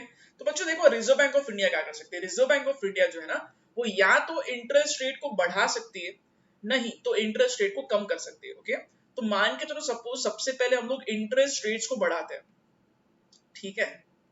सपोज इंटरेस्ट रेट जो है ये बढ़ गया, तो क्या होगा बच्चों, अब आप लोग कॉमन सेंस लगाओ। जब भी इंटरेस्ट रेट बढ़ता है, इसका मीनिंग ये होगा कि बैंक्स जब लोन देती है तो इंटरेस्ट जो चार्ज करती है, ठीक है, ये इंटरेस्ट रेट बढ़ चुका है। ओके, तो बच्चों इसका कॉमन लॉजिक ये होगा कि अगर मैं बिजनेसमैन हूं और मेरे को लोन चाहिए बिजनेस करने के लिए, बट बैंक ने क्या किया, बैंक ने इंटरेस्ट रेट बढ़ा दिया क्योंकि रिजर्व बैंक ऑफ इंडिया ने इंटरेस्ट रेट को इंक्रीज कर दिया। ठीक है, तो अब क्या होगा बच्चों, इंटरेस्ट रेट बढ़ने से बिजनेस फर्म्स जो होते हैं ना, बिजनेस फर्म्स जो होते हैं, जो बिजनेस कर रहे हैं, ठीक है, ये लोन कम लेंगे, ये कम अमाउंट बोरो करेगी। क्यों? क्योंकि इन्हें लग रहा है कि क्योंकि इंटरेस्ट रेट बढ़ गया तो अब लोन लेना महंगा हो जाएगा, cost of boring will increase. सही बात है, क्योंकि अब इन्हें ज्यादा पैसा पे करना पड़ रहा है। ओके, तो बच्चों लोन ये लोग कम लेंगे। क्या होगा अगर कोई बिजनेस लोन कम लेता है? तो बच्चों अगर अपने कंट्री में जो भी लोग बिजनेस करते हैं, ये अगर लोन कम लेंगे तो ऑब्वियसली इन्वेस्टमेंट कम कर पाएंगे। सही है, ये कम एसेट्स परचेज कर पाएंगे, इन्वेस्टमेंट गिर जाएगा। ठीक है, अगर बिजनेस इन्वेस्टमेंट कम करेगा तो ऑटोमेटिकली प्रोडक्शन और आउटपुट भी कम हो जाएगा। ठीक है, अगर आउटपुट कम होगा तो हो सकता है कि ज्यादा जॉब्स क्रिएट नहीं कर पाए, तो ऑब्वियसली एम्प्लॉयमेंट भी कम होगा। ठीक है बच्चों, अगर एम्प्लॉयमेंट कम होगा तो लोगों का इनकम गिर जाएगा। सही बात है ना, क्योंकि लोगों को ज्यादा हम लोग जॉब्स क्रिएट करके नहीं दे रहे। ठीक है, एम्प्लॉयमेंट गिरेगा तो ऑटोमेटिकली इनकम भी गिरेगा। ठीक है बच्चों, अगर इनकम गिरेगा तो लोगों का जो चीज खरीदने का जो परचेसिंग पावर है वो कम हो जाएगा, और अगर लोगों के पास पैसे नहीं है तो लोग चीजों का डिमांड भी कम करेंगे, और इसी के साथ प्राइस भी कम हो जाएगा। ठीक है, तो ये है इम्पैक्ट। देखो बच्चों एग्जैक्टली क्या होता है, रिजर्व बैंक ऑफ इंडिया ने एक चीज चेंज की, इंटरेस्ट रेट चेंज कर दिया, तो उसका असर किस तरीके से इकोनॉमी पे हो रहा है। ठीक है, so this channel is called as interest rate channel, because यहाँ पे इंटरेस्ट के रास्ते से, इंटरेस्ट के तरीके से हम लोग क्या कर रहे हैं, हम लोग इकोनॉमी पे इम्पैक्ट कर रहे हैं। ठीक है, so this is therefore called as interest rate channel. Okay, तो बच्चों देखो यहाँ पे आप लोगों को समझ में आ रहेगा कि किस तरीके से प्राइस कम हो गया। प्राइस कम हो गया मतलब अगर मान के चलो अपने देश में इन्फ्लेशन का प्रॉब्लम है, महंगाई बहुत बढ़ गई है, तो रिजर्व बैंक ऑफ इंडिया क्या करेगी, reserve Bank of India interest rate channel को यूज करेगी, और इंटरेस्ट रेट चैनल को इस्तेमाल करते हुए इंटरेस्ट रेट को बढ़ाएगी, तो ऑटोमेटिकली चीजों की कीमत कम हो जाएगी। देखो हम लोग कहां से कहां तक आ गए, राइट। तो बच्चों इससे क्या होगा, इससे इन्फ्लेशन गिर जाएगा। प्राइस कम हो रहा है मतलब इन्फ्लेशन कम हो रहा है। ठीक है, तो ये अच्छी बात है एक्चुअली, इन्फ्लेशन कम हो रहा है तो, बट ग्रोथ भी कम हो जाएगा क्योंकि डिमांड ही कम हो गया, लोग ज्यादा खरीद नहीं पा रहे, तो इन्फ्लेशन कम होगा तो उसी के साथ ग्रोथ भी कम हो जाएगा। ठीक बात है, तो जब भी रिजर्व बैंक ऑफ इंडिया को ऐसा लगता है कि महंगाई बहुत ज्यादा बढ़ गई है, हद से ज्यादा बढ़ गई है, और महंगाई को कम करना बहुत जरूरी है, तब इंटरेस्ट रेट को बढ़ाया जाता है। ठीक है, so this is interest rate channel. अच्छा बच्चों, यहाँ पे आपको एक चीज और बोलता हूँ, ये पूरे के पूरे प्रोसीजर को हम लोग एक्चुअली एक और नाम देते हैं, this is called as contraction. ठीक है, इसको हम लोग कॉन्ट्रैक्शन भी बोलते हैं। ठीक है, कॉन्ट्रैक्शन क्यों, क्योंकि कॉन्ट्रैक्शन मतलब कम करना। क्या कम हो रहा है, मनी का सप्लाई कम हो रहा है, इसलिए इसको हम लोग कॉन्ट्रैक्शन बोलते हैं। ठीक है, क्योंकि इकोनॉमी में ज्यादा पैसा नहीं जा रहा है, लोग लोन कम ले रहे हैं, लोगों के पास ज्यादा पैसा नहीं है, लोन नहीं ले रहे लोग, क्योंकि इंटरेस्ट रेट बढ़ गया है, कॉस्ट ऑफ बोरिंग बढ़ गया, इसलिए इसको हम लोग कॉन्ट्रैक्शन का नाम देंगे। ठीक है, अच्छा बच्चों, अब देखो ऐसा भी हो सकता है कि एग्जैक्टली इसका उल्टा हो। इसका उल्टा हो मतलब क्या, वेरी सिंपल, ऐसा भी हो सकता है ना कि इंटरेस्ट रेट को कम किया जा रहा है। ठीक है, इंटरेस्ट रेट को कम किया जा रहा है, अगर आरबीआई ने इंटरेस्ट रेट को गिरा दिया तो क्या होगा, वेरी इजी बच्चों, अगर इंटरेस्ट रेट गिराती है आरबीआई तो इसका मीनिंग ये होगा कि कॉस्ट ऑफ बोरोइंग जो है वो अब क्या होगा, कॉस्ट ऑफ बोरिंग अब सस्ता हो जाएगा। ठीक है, मतलब लोगों के लिए लोन लेना काफी आसान होगा। ठीक है, तो बच्चों इसका मीनिंग ये होगा कि फर्म्स जो है वो अब ज्यादा लोन ले सकता है, ठीक है। इन्वेस्टमेंट बढ़ जाएगा, okay. Plant and machinery factory जो है वो हम लोग इसमें इन्वेस्टमेंट बढ़ा सकते हैं, अपना आउटपुट भी बढ़ जाएगा, प्रोडक्शन हम लोग ज्यादा कर रहे हैं, ठीक है। अगर हम लोग ज्यादा प्रोडक्शन करते हैं तो हम लोग ज्यादा जॉब्स क्रिएट कर सकते हैं, एम्प्लॉयमेंट बढ़ जाएगा, ठीक है। अगर एम्प्लॉयमेंट बढ़ेगा तो अगेन इनकम भी बढ़ेगा, डिमांड बढ़ेगा, प्राइस बढ़ जाएगा, इन्फ्लेशन बढ़ जाएगा और ग्रोथ भी बढ़ जाएगा, ठीक है। तो बच्चों देखो ये डिपेंड करता है, रिजर्व बैंक ऑफ इंडिया देखेगी कि एग्जैक्टली इकोनॉमी में कौन सी चीज की जरूरत है, इंटरेस्ट रेट को बढ़ाना है या कम करना है, ये सिचुएशन के ऊपर डिपेंड करता है।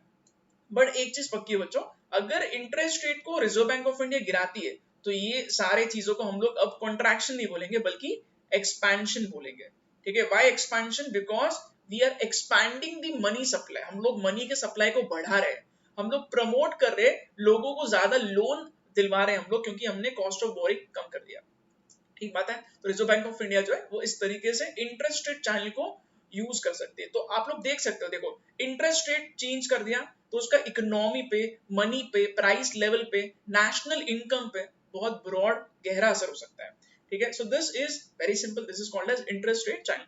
आई होप आपको ये पॉइंट समझ में आ गया। अब हम लोग बच्चों फेयर नोट से पढ़ के देखते हैं, ठीक है। अच्छा, ये था सबसे फर्स्ट इंटरेस्ट रेट चैनल। यहाँ क्या लिखा है? अ कॉन्ट्रैक्शनरी मनी पॉलिसी। अभी मैंने आपको एक्सप्लेन किया बच्चों कॉन्ट्रैक्शनरी मतलब क्या।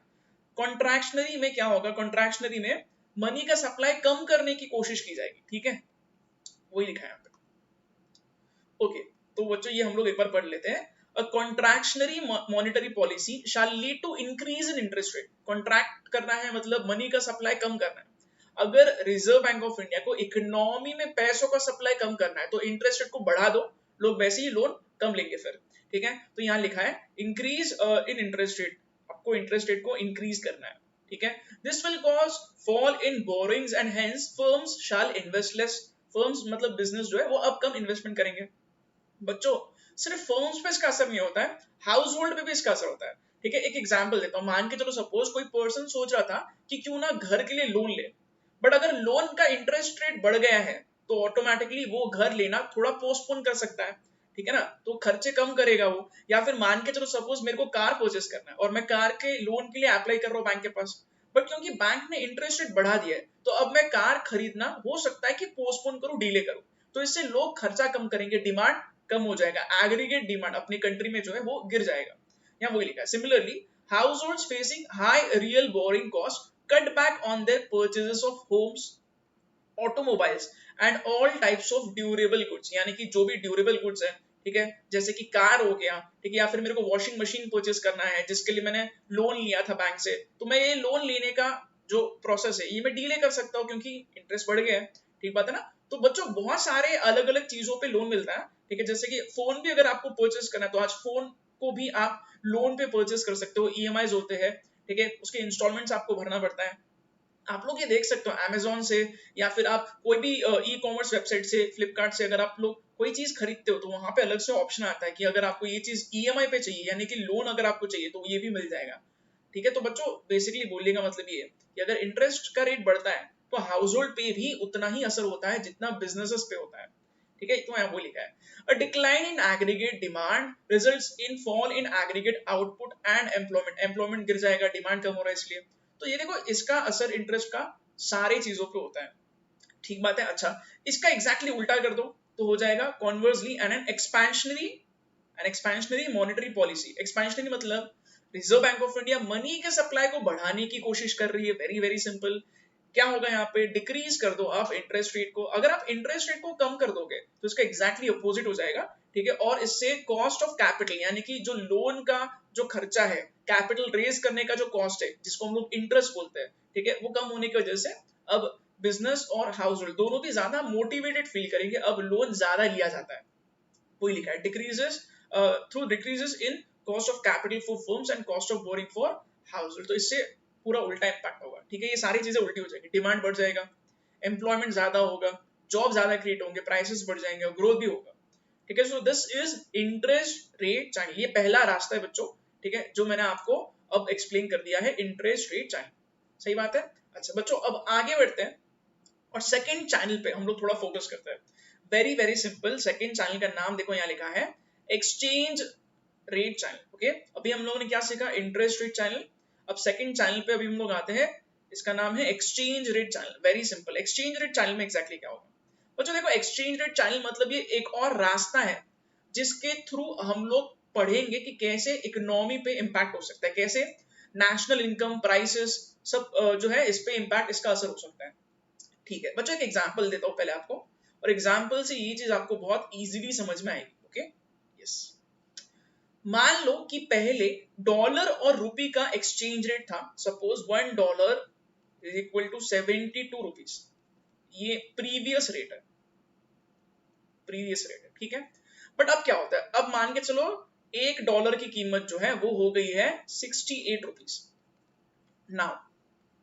ठीक है बच्चों, आप लोग आराम से ये इक्वेशंस को समझ लो। पहले क्या था, पहले $1 की कीमत थी 72 रुपीज, बट अब क्या है, अब $1 की कीमत मान के चलो हो गई है 68 रुपीज। तो इसका मीनिंग क्या निकालना है, इसका मीनिंग आप लोग ये निकालना चाहिए कि डॉलर सस्ता हो गया, मतलब इंडिया का रुपी एप्रिशिएट हो गया, महंगा हो गया। ठीक बात है, यस।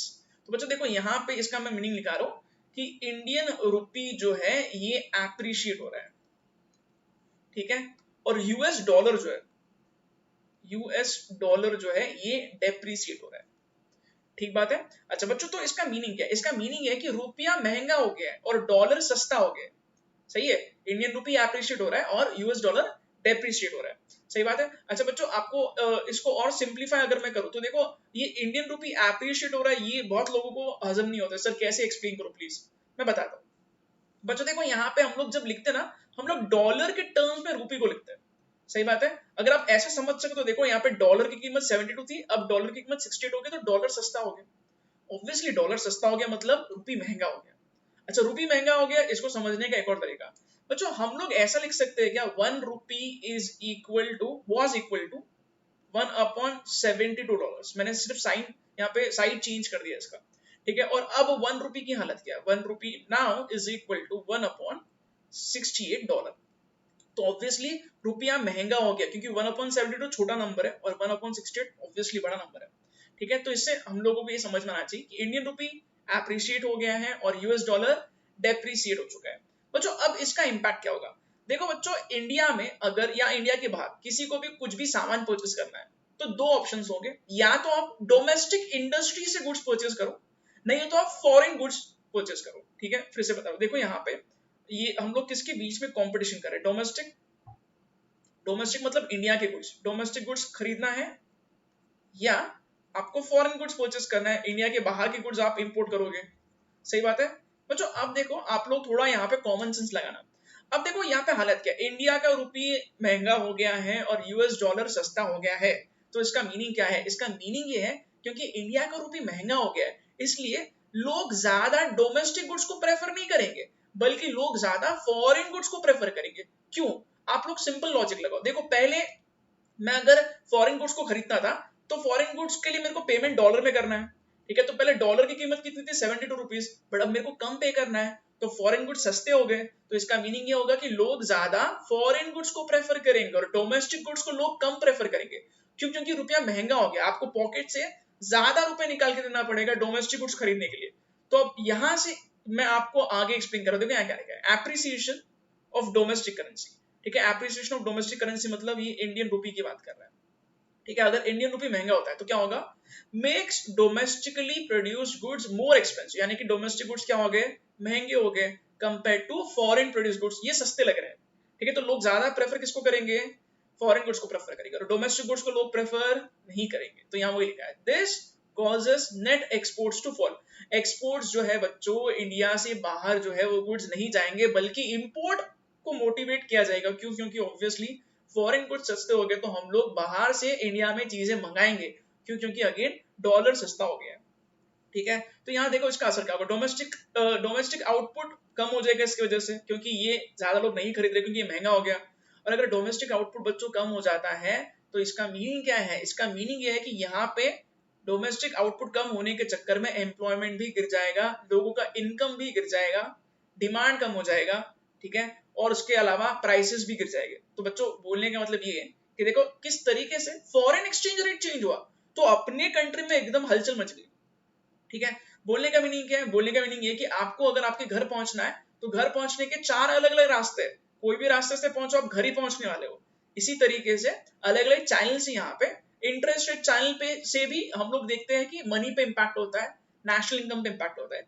एक्सचेंज रेट चैनल से भी नेशनल इनकम और मनी पे, प्राइस लेवल पे इम्पैक्ट होता है। तो बच्चों ये दूसरा तरीका अभी हम लोगों ने सीखा है कि कैसे फॉरेन एक्सचेंज रेट चेंज होगा तो अपने देश पे इसका असर होता है, ठीक है। इसलिए अगर बहुत ज्यादा फॉरेन एक्सचेंज रेट फ्लक्चुएट होता है तो कौन आएगा? Again answer is very easy, Reserve Bank of India आ जाएगी और Reserve Bank of India foreign exchange rate को फिर कंट्रोल करेगी, ठीक है। नॉर्मली रोज कंट्रोल नहीं करती है, फिर से बता रहा हूँ, रिजर्व बैंक ऑफ इंडिया तभी पिक्चर में आएंगे जब बहुत ज्यादा डॉलर एप्रिसिएट हो रहा है या बहुत ज्यादा डॉलर डेप्रिसिएट हो रहा है। I hope this is easy, ठीक है बच्चों। अब नेक्स्ट चैनल पे आते हैं और नेक्स्ट चैनल को समझने की कोशिश करते हैं जिसका नाम है क्वांटम चैनल, ठीक बात है। ओके तो बच्चों पहले मैं आपको क्वांटम चैनल अलग से एक्सप्लेन कर देता हूं, ठीक है। Yes, so next channel is quantum channel, right. बच्चों क्वांटम चैनल के एक्चुअली दो तरीके हैं, ठीक है। तो ये दोनों भी मेथड्स को मैं आपको एक्सप्लेन करके देता हूं, सही बात है। ओके तो बच्चों क्वांटम चैनल जो है, again this is very simple, और इसके दो मेथड्स कौन से हैं, ठीक है बच्चों। एक होता है balance sheet channel, balance sheet channel, ठीक है, यहां लिखा भी है, देखो आपके नोट्स में लिखा है balance sheet channel, right. And the second channel is bank lending channel, bank lending channel, सही बात है। See here it is written bank lending channel, okay, and balance sheet channel. तो बच्चों ये दोनों भी चैनल्स हम लोग पहले समझ लेते हैं और फिर अगर आप लोग चाहो तो आप लोग ये पॉइंट्स लिख भी सकते हो अलग से, ठीक बात है। तो बच्चों देखो एग्जैक्टली ये मैं पहले आपको बैंक लेंडिंग चैनल एक्सप्लेन कर देता हूँ, ठीक है। यस, सी बच्चों एग्जैक्टली बैंक लेंडिंग चैनल में क्या होता है। बैंक लेंडिंग चैनल में मान के चलो सपोज हम लोग शुरुआत करते हैं ओपन मार्केट ऑपरेशन से, ओपन मार्केट ऑपरेशंस। बच्चों कुछ सुना सुनाया लग रहा है क्या? इसी लेक्चर में मैंने आपको ओपन मार्केट ऑपरेशन समझाया था, ठीक है बच्चों। ओपन मार्केट ऑपरेशन में क्या होता है, ओपन मार्केट ऑपरेशन में आरबीआई जो है वो क्या करती है, आरबीआई बॉन्ड्स खरीद भी सकती है और बेच भी सकती है। रिजर्व बैंक ऑफ इंडिया जो है गवर्नमेंट के बॉन्ड्स को खरीद के और बेच के इकोनॉमी पे इंपैक्ट उसका बिल्कुल कर सकती है। तो जो ओपन मार्केट ऑपरेशन है सपोज, ठीक है, और ओपन मार्केट ऑपरेशन से सपोज कॉन्ट्रैक्शन किया जा रहा है, कॉन्ट्रैक्शन किया जा रहा है, ठीक है। जब मैं कॉन्ट्रैक्शन बोलता हूं तो आपके दिमाग में क्या होना चाहिए, कॉन्ट्रैक्शन मतलब कुछ चीज कम हो रही है। क्या कम हो रहा है? इकोनॉमी में मनी का सप्लाई कम हो रहा है, ठीक है। तो कॉन्ट्रैक्शन का मीनिंग यहां लिख देता हूं, कॉन्ट्रैक्शन मतलब, ठीक है, मनी का सप्लाई जो है, money supply in economy, in economy, ठीक है, दिस हैज रिड्यूस्ड। मनी का सप्लाई कम करना है। एग्जैक्टली exactly कैसे होगा, अगर आपको डिटेल्स चाहिए तो मैं आपको ये भी बता देता हूँ, फिर से एक बार आपका रिवीजन भी हो जाएगा, ठीक है। तो बच्चों ओपन मार्केट ऑपरेशन में रिजर्व बैंक ऑफ इंडिया और पब्लिक, यहाँ पे मैं दो लोगों को कंसिडर कर रहा हूँ, ठीक है। अच्छा बच्चों रिजर्व बैंक ऑफ इंडिया क्या करती है, या तो बॉन्ड्स खरीदेगी नहीं तो बॉन्ड्स बेचेगी, ठीक है। तो बच्चों अगर मान के चलो सपोज से फॉर एग्जांपल पब्लिक जो है वो आरबीआई को पैसे दे रहे हैं, ठीक है, और आरबीआई से बॉन्ड्स ले रहे हैं, ठीक है। तो इसको हम लोग क्या नाम देंगे बच्चों, देखो इसका मीनिंग ये है कि आरबीआई ने क्या किया, आरबीआई ने पब्लिक को बॉन्ड्स बेचे हैं और उनसे पैसा ले लिया है, तो इसको हम लोग बोलेंगे selling of bonds. This is selling of bonds, सही बात है ना, बॉन्ड्स बेच रही है आरबीआई। तो ये बॉन्ड्स किसके, ये बॉन्ड्स है गवर्नमेंट के, बट क्योंकि आरबीआई एजेंट है गवर्नमेंट की, तो इसलिए आरबीआई क्या करेगी, गवर्नमेंट के बिहाफ पे गवर्नमेंट के बॉन्ड्स पब्लिक को बेचेगी। पब्लिक में बैंक भी आता है बच्चों, ये भी मैंने आपको एक्चुअली अभी एक्सप्लेन किया था, ठीक है। इसमें बैंक्स भी आते हैं। तो एग्जैक्टली क्या होता है, बैंक्स या पब्लिक में से लोग जो है ना पैसा लगा रहे हैं, ठीक है, और पैसा लगाने के बाद इनको बॉन्ड्स मिल रहे हैं, ठीक है बच्चों। अगर मान के चलो बैंक्स जो है वो बॉन्ड्स में इन्वेस्टमेंट करते हैं, तो इसका मीनिंग क्या होगा, इसका मीनिंग साफ साफ ये होगा बच्चों कि बैंक्स के पास पैसे कम हैं, ठीक है ना। तो बैंक्स के पास मनी कम हो गया, क्यों, क्योंकि इन्होंने पैसा इन्वेस्ट कर रखा है बॉन्ड्स में, ठीक है, तो इनके पास पैसे कम है। तो अगर इनके पास पैसे कम है तो ये लोग लोन कम दे सकते हैं, सही बात है, ठीक है, लोन कम दे सकते हैं, ओके। अच्छा बच्चों अगर ये लोग लोन कम देंगे तो ऑटोमेटिकली बिजनेस का इन्वेस्टमेंट गिर जाएगा, क्योंकि बिजनेस जो है वो ज्यादा लोन नहीं ले सकते हैं, क्योंकि मनी का सप्लाई कम हो गया, क्योंकि इन्होंने इन्वेस्टमेंट कर रखा है, तो इन्वेस्टमेंट भी कम हो जाएगा। तो अगर ये लोग इन्वेस्टमेंट कम करेंगे तो अगेन आउटपुट गिर जाएगा, एम्प्लॉयमेंट कम हो जाएगा, पूरा चेन है बच्चों, ये एक चीज पे इम्पैक्ट होगा तो हर एक चीज चेंज हो रही है। सही बात है, everything is depending on everything else. ठीक है, तो हर एक चीज जो है ये पत्तों के ढेर जैसा यहाँ पे मतलब बेसिकली ये हो जाएगा, और यहाँ पे एक चीज पे इम्पैक्ट होगा। ठीक है, तो पूरे के पूरे चीजों पे इसका इम्पैक्ट होगा। एम्प्लॉयमेंट भी गिर जाएगा, डिमांड कम हो जाएगा क्योंकि लोगों का इनकम कम हो गया है, प्राइसेस गिर जाएंगे, और प्राइसेस अगर गिरेंगे तो क्या होगा बच्चों, ऑटोमेटिकली अगेन अगर महंगाई कम होगी तो उसके साथ ग्रोथ भी गिर जाएगी। सही बात है। सो बच्चों देखो, अगर आपको यहाँ पे ये चीज मैं एक्सप्लेन कर रहा हूं, देखो ये इसको हम लोग बोलते हैं बैंक लेंडिंग चाल। बैंक लेंडिंग चाल मतलब हमने किस पे असर डाला यहाँ पे, मतलब हम लोग किसके ऊपर यहाँ पे कोई चीज चेंज कर रहे हैं, हम लोग बैंक्स के लेंडिंग के तरीके को चेंज कर रहे हैं। ठीक है, हम लोग बैंक्स को क्या बोल रहे हैं, बैंक्स को बोल रहे हैं आप बॉन्ड्स में इन्वेस्टमेंट करो। ठीक है, और अगर बैंक्स बॉन्ड्स में इन्वेस्टमेंट करेंगे तो बैंक्स के पास पैसे कम रहेंगे, तो इकोनॉमी में ऑटोमेटिकली पैसों की कमी होगी। ठीक है, तो इसके चक्कर में हम लोग देख सकते हैं कि कैसे आगे फ्यूचर में इंपैक्ट हो रहा है। This is called as bank lending channel. ठीक बात है, बहुत इजी है बच्चों, मेरे को नहीं लगता है कि इसमें कोई भी पॉइंट आपको नहीं समझ में जैसा है। This is very simple, only thing you need to do is concentrate. ठीक है बच्चों, बैंक लेंडिंग चैनल जो है ना, इसमें हम लोग ओपन मार्केट ऑपरेशन से कॉन्ट्रैक्शन ला रहे हैं, और इसका असर हम लोग देखते हैं कि कैसे पूरी इकोनॉमी पे पड़ गया है। ठीक है, so this is very simple. Bank lending channel के अलावा एक और चैनल है यहाँ पे, बैलेंस शीट चैनल। बच्चों ये बैलेंस शीट चैनल क्या होता है, ये बहुत आसान है, मैं आपको एकदम सिंपल एग्जांपल से ये भी चीज एक्सप्लेन करके देता हूँ। ठीक है, मान के चलो मिस्टर ए नाम का एक पर्सन है, इज अ बिजनेसमैन। ठीक है, इज अ बिजनेसमैन। अच्छा, अब क्या होता है बच्चों, मिस्टर ए जो है ना, ये क्या करता है, ये बैंक से लोन लेता है। सही बात है, इसने क्या किया, इसने बैंक से लोन लिया है। ओके, और लोन है कुछ 10 करोड़ रुपीस का एट 12% रेट ऑफ इंटरेस्ट। ठीक है, 12% पर एनम इंटरेस्ट।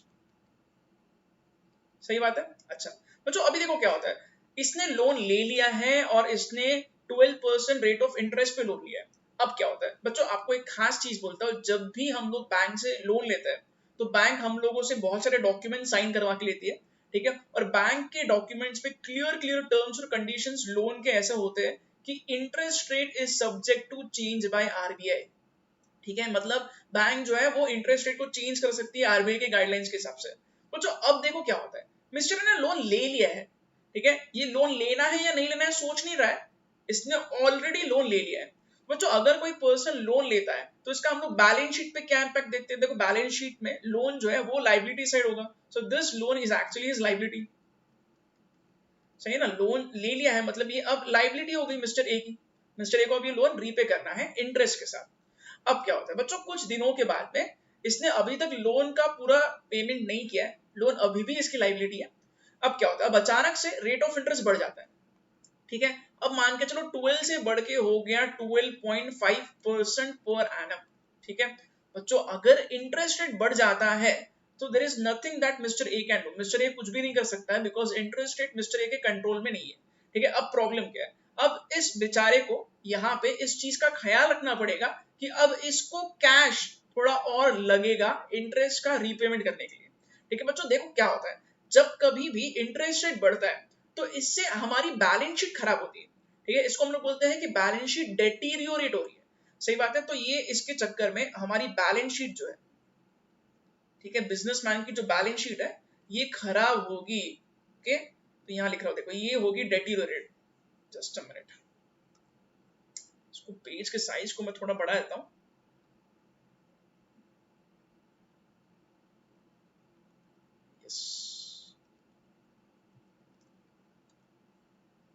ओके, तो बच्चों देखो अब बैलेंस शीट क्या होगी, बैलेंस शीट होगी डेटीरियोरेट। डेटीरियोरेट मतलब खराब होना।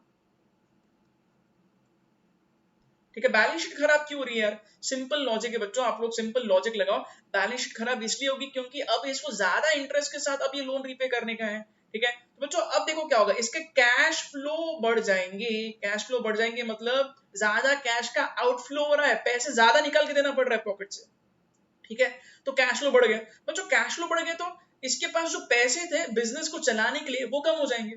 ठीक है, तो यहाँ पे इसके पास जो वर्किंग कैपिटल है, वर्किंग कैपिटल, वर्किंग कैपिटल मतलब क्या, वर्किंग कैपिटल मतलब वो पैसे जिससे ये अपना बिजनेस चलाता है ये कम हो जाएगा, क्योंकि वर्किंग कैपिटल कम हो जाएगा, आउटपुट कम करेगा। अब ये ज्यादा ज्यादा प्रोडक्शन नहीं कर पाएगा। क्यों? क्योंकि इंटरेस्ट रेट बढ़ गया है तो उसका बिल्कुल असर होगा। ठीक है, आउटपुट गिर जाएगा, आउटपुट गिर जाएगा, एम्प्लॉयमेंट गिर सकता है इससे। ठीक है, और एम्प्लॉयमेंट गिरेगा तो ऑटोमेटिकली इनकम गिरेगा, डिमांड कम होगा, क्योंकि लोगों के पास पैसा ही नहीं तो डिमांड कहां से करेंगे, प्राइसेस गिर जाएंगे। ठीक है, और ग्रोथ भी गिर जाएगा। ठीक बात है। तो बच्चों मैं खाली ये एक्सप्लेन करने की आपको कोशिश कर रहा हूं कि देखो एक चीज का कितने सारे चीजों पे असर होता है। ठीक है, तो बोलने का मतलब क्या है यहाँ पे बच्चों, बोलने का मतलब यहाँ पे ये है कि यहाँ पे बैलेंस शीट खराब होने के चक्कर में ये सारी चीजें हो रही है।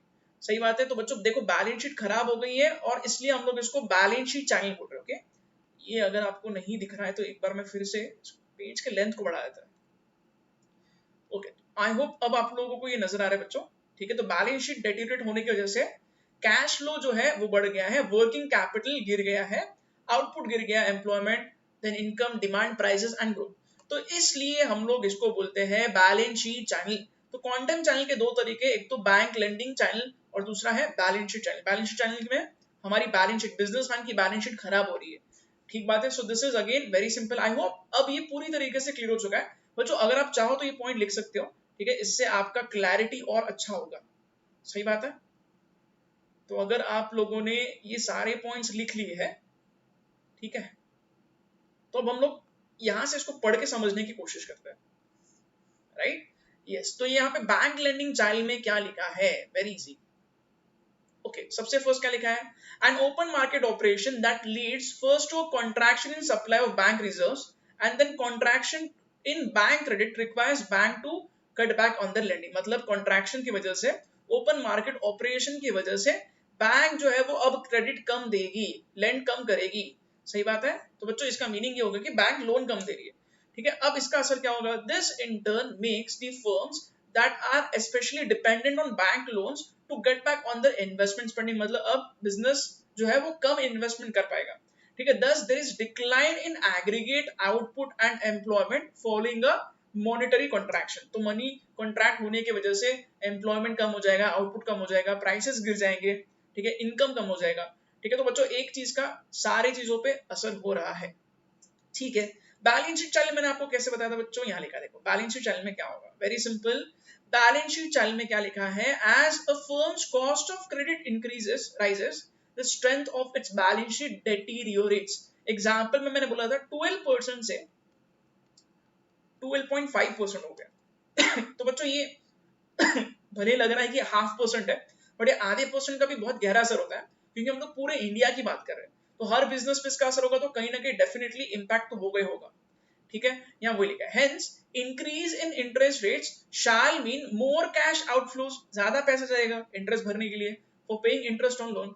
This would clearly impact the cash flows of firm. This in turn impacts the production and employment. Production और एम्प्लॉयमेंट पे भी इसका असर होता है। ठीक है, fall in output and employment leads to fall in income. This is nothing but balance sheet channel. ठीक है, आई होप ये पॉइंट भी अब आपको आसानी से समझ में आ गया बच्चों। ठीक है, अब हम लोग आगे बढ़ते हैं और लास्ट चैनल बच गया है, और वो चैनल को हम लोग अब समझने की कोशिश करते हैं। ठीक है, ओके, तो बच्चों लास्ट चैनल का नाम है asset price channel. Very very simple. ठीक है बच्चों, यहाँ पे देखो आपको मैं पहले एग्जाम्पल से एक्सप्लेन कर देता हूँ, फिर हम लोग ये चीज को पढ़ेंगे। ठीक है बच्चों, अगर मान के चलो कोई भी पर्सन है जो इन्वेस्ट करना चाहता है, ठीक है, अपना पैसा कहीं लगाना चाहता है, तो एग्जैक्टली दो ऑप्शंस होते हैं। एक, या तो डेट में इन्वेस्ट करो, डिबेंचर खरीद लो। ठीक है, नहीं तो इक्विटी में इन्वेस्ट करो, इक्विटी में इन्वेस्ट करो। ठीक है, तो ये दो ऑप्शन होते हैं। ठीक है बच्चों, अब मान के चलो सपोज इंटरेस्ट रेट बढ़ गए हैं। अगर इंटरेस्ट रेट्स बढ़ जाते हैं तो क्या होगा। ठीक है बच्चों, अगर इंटरेस्ट रेट बढ़ जाते हैं तो ऑब्वियसली डेट पे हमें क्या मिलता है, डेट पे हम लोग को इंटरेस्ट मिलता है। डेट लोन जैसा ही तो होता है ना। ठीक है, तो ऑटोमेटिकली डेट का इंटरेस्ट रेट भी बढ़ जाएगा। ओके, तो बच्चों अगर मैं इन्वेस्टर हूं और मेरे पास दो ऑप्शन है, डेट परचेस करूं या इक्विटी परचेस करूं, तो अब मेरा प्रेफरेंस डेट की तरफ ज्यादा होगा। क्यों? क्योंकि डेट का जो रिटर्न है, जो इंटरेस्ट मेरे को मिलता है डेट पे, वो बढ़ गया। डेट मतलब लोन जैसा ही तो होता है। सही बात है, डेट मतलब डिबेंचर लोन जैसे ही तो होता है। राइट, तो बच्चों देखो अब इस चक्कर में लोग इसको ज्यादा प्रेफर करेंगे। तो डेट ज्यादा प्रेफर कर रहे हैं लोग इक्विटी के कंपैरिजन में। सही बात है, तो प्रेफरेंस जो है वो लोगों का डेट की तरफ ज्यादा है कंपेयर टू इक्विटी, क्योंकि डेट पे जो हमें इंटरेस्ट मिलता है उसका रेट बढ़ गया। ठीक है। अच्छा बच्चों, अब क्या होगा, ऑटोमेटिकली अगर ज्यादा से ज्यादा लोग डेट परचेस कर रहे हैं तो इक्विटी ज्यादा लोग नहीं परचेस करेंगे, तो इक्विटी में अगर बाइंग नहीं आएगी, लोग शेयर्स नहीं खरीद रहे, तो क्या होगा, जब हम लोग देखते हैं कि यहाँ पे डिमांड कम हो गया तो ऑटोमेटिकली इक्विटी के प्राइसेस गिर जाएंगे। सही बात है, ठीक है बच्चों। देखो अब यहाँ पे इसको मैं आगे ये पूरे पॉइंट से पढ़ के बता रहा हूँ, ठीक है। So this is the logic. अब देखो यहाँ क्या लिखा है, standard asset price channel suggest that asset prices respond to monetary policy changes and consequently affect output, employment and inflation। मतलब किस तरीके से अगर एसेट की कीमत गिर जाती है तो ऑटोमेटिकली इकोनॉमी पे इसका क्या असर होता है, ठीक है। जैसे कि यहाँ क्या लिखा है, and increase in interest rates makes debt instruments more attractive than equities. क्योंकि इंटरेस्ट रेट बढ़ गया है तो अब डेट इंस्ट्रूमेंट ज्यादा अट्रैक्टिव हो गए, लोग ज्यादा पसंद कर रहे हैं डिबेंचर में इन्वेस्टमेंट करना, ना कि इक्विटी में, ठीक है। तो वही लिखा है यहाँ पे, in the eyes of investors leading to fall in equity prices. अभी लोग इसको प्रेफर कर रहे हैं तो यहाँ पे कम बाइंग आएगी और यहाँ पे डिमांड कम होने की वजह से प्राइसेस गिर जाएंगे, लोग शेयर्स खरीद नहीं रहे ना, इसलिए। बच्चों अब देखो क्या होगा, stock prices fall after a monetary tightening it leads to reduction in household financial wealth. बच्चों ये देखो इसका मीनिंग क्या, मैं आपको एक्सप्लेन करता हूँ। देखो क्योंकि स्टॉक प्राइसेस गिरेंगे तो बच्चों स्टॉक प्राइसेस जब भी गिरते हैं ना तो उसकी लिमिट कुछ नहीं होती है, ठीक है। और स्टॉक प्राइसेस जब गिरते हैं मतलब बहुत तेजी से नीचे आता है। अगर बहुत तेजी से स्टॉक की कीमत नीचे आती है बच्चों तो इसका मीनिंग क्या है, इसका मीनिंग ये है कि जितने भी लोगों ने स्टॉक्स में इन्वेस्टमेंट कर रखा है उनका वेल्थ बहुत डेटेरिएट हो गया है। ठीक बात है, मान के चलो सपोज मैंने कोई शेयर ऑलरेडी परचेज किया था 1000 रुपए में, ठीक है, बट अब इंटरेस्ट रेट बढ़ने की वजह से लोग ज्यादा डेट को प्रेफर कर रहे हैं तो इक्विटी लोग बेच के डेट में इन्वेस्टमेंट करेंगे। अगर बहुत लोग बेच रहे हैं शेयर्स को और डिमांड यहाँ पे कम हो रहा है तो शेयर की कीमत गिरेगी। अगर मैंने 1000 रुपए में कहीं इन्वेस्टमेंट किया था, कोई शेयर को मैंने 1000 रुपए में खरीदा था, बट अब अगर उसकी कीमत मान के चलो सिर्फ 600 रुपए हो गई है, तो अब मैं बेचूंगा तो मेरा नुकसान हो गया। तो अगर मेरा नुकसान होगा तो मतलब मेरे को जो इनकम मिलेगा इक्विटी शेयर से वो ड्रास्टिकली कम हो जाएगा, ठीक है। तो चाहे वही लिखा है, if stock prices fall after monetary tightening it leads to reduction in household financial wealth. तो जो भी हाउस होल्ड ने इन्वेस्टमेंट किया था शेयर्स, उनका वेल्थ बहुत ड्रास्टिकली नीचे आएगा। अगर लोगों की इनकम यहाँ पे कम होगी, वेल्थ कम हो रही है, तो ऑटोमेटिकली कंजम्पशन, आउटपुट, एम्प्लॉयमेंट पे भी इसका असर होता है। तो बच्चों एक चीज से दूसरी चीज पे अगेन इंपैक्ट हम लोग देख रहे हैं, and this channel is called as asset price channel. क्योंकि इक्विटी जो हमारा एसेट है उसका प्राइस गिरते ही हम लोग देखते हैं कि इकोनॉमी पे कितना बुरा असर हो रहा है, ठीक है। So this is again very interesting बच्चों। और इस तरीके से मैंने आपको अभी 4 अलग अलग चैनल्स बताए, ठीक है। तो एक बार मैं क्विकली बता देता हूँ कि हमने कौन से 4 चैनल सीखे अभी यहाँ पे। फर्स्ट था interest rate channel, again exchange rate channel जिसमें फॉरेन एक्सचेंज रेट चेंज होते हैं, क्वांटम चैनल, इसके 2 मैंने टाइप्स आपको सिखाए, bank lending channel and again balance sheet channel, और लास्ट अभी हम लोगों ने सीखा है asset price channel. I hope अभी आपको पूरी तरीके से समझ में आ गया, ठीक है बच्चों। अब सिर्फ एक ही पॉइंट बचता है हम लोगों का, ठीक है, और वो पॉइंट है रिजर्व बैंक ऑफ इंडिया किस तरीके से अलग अलग टूल्स का इस्तेमाल करती है, किस तरीके से रिजर्व बैंक ऑफ इंडिया जो है वो क्रेडिट को कंट्रोल करती है। ठीक बात है।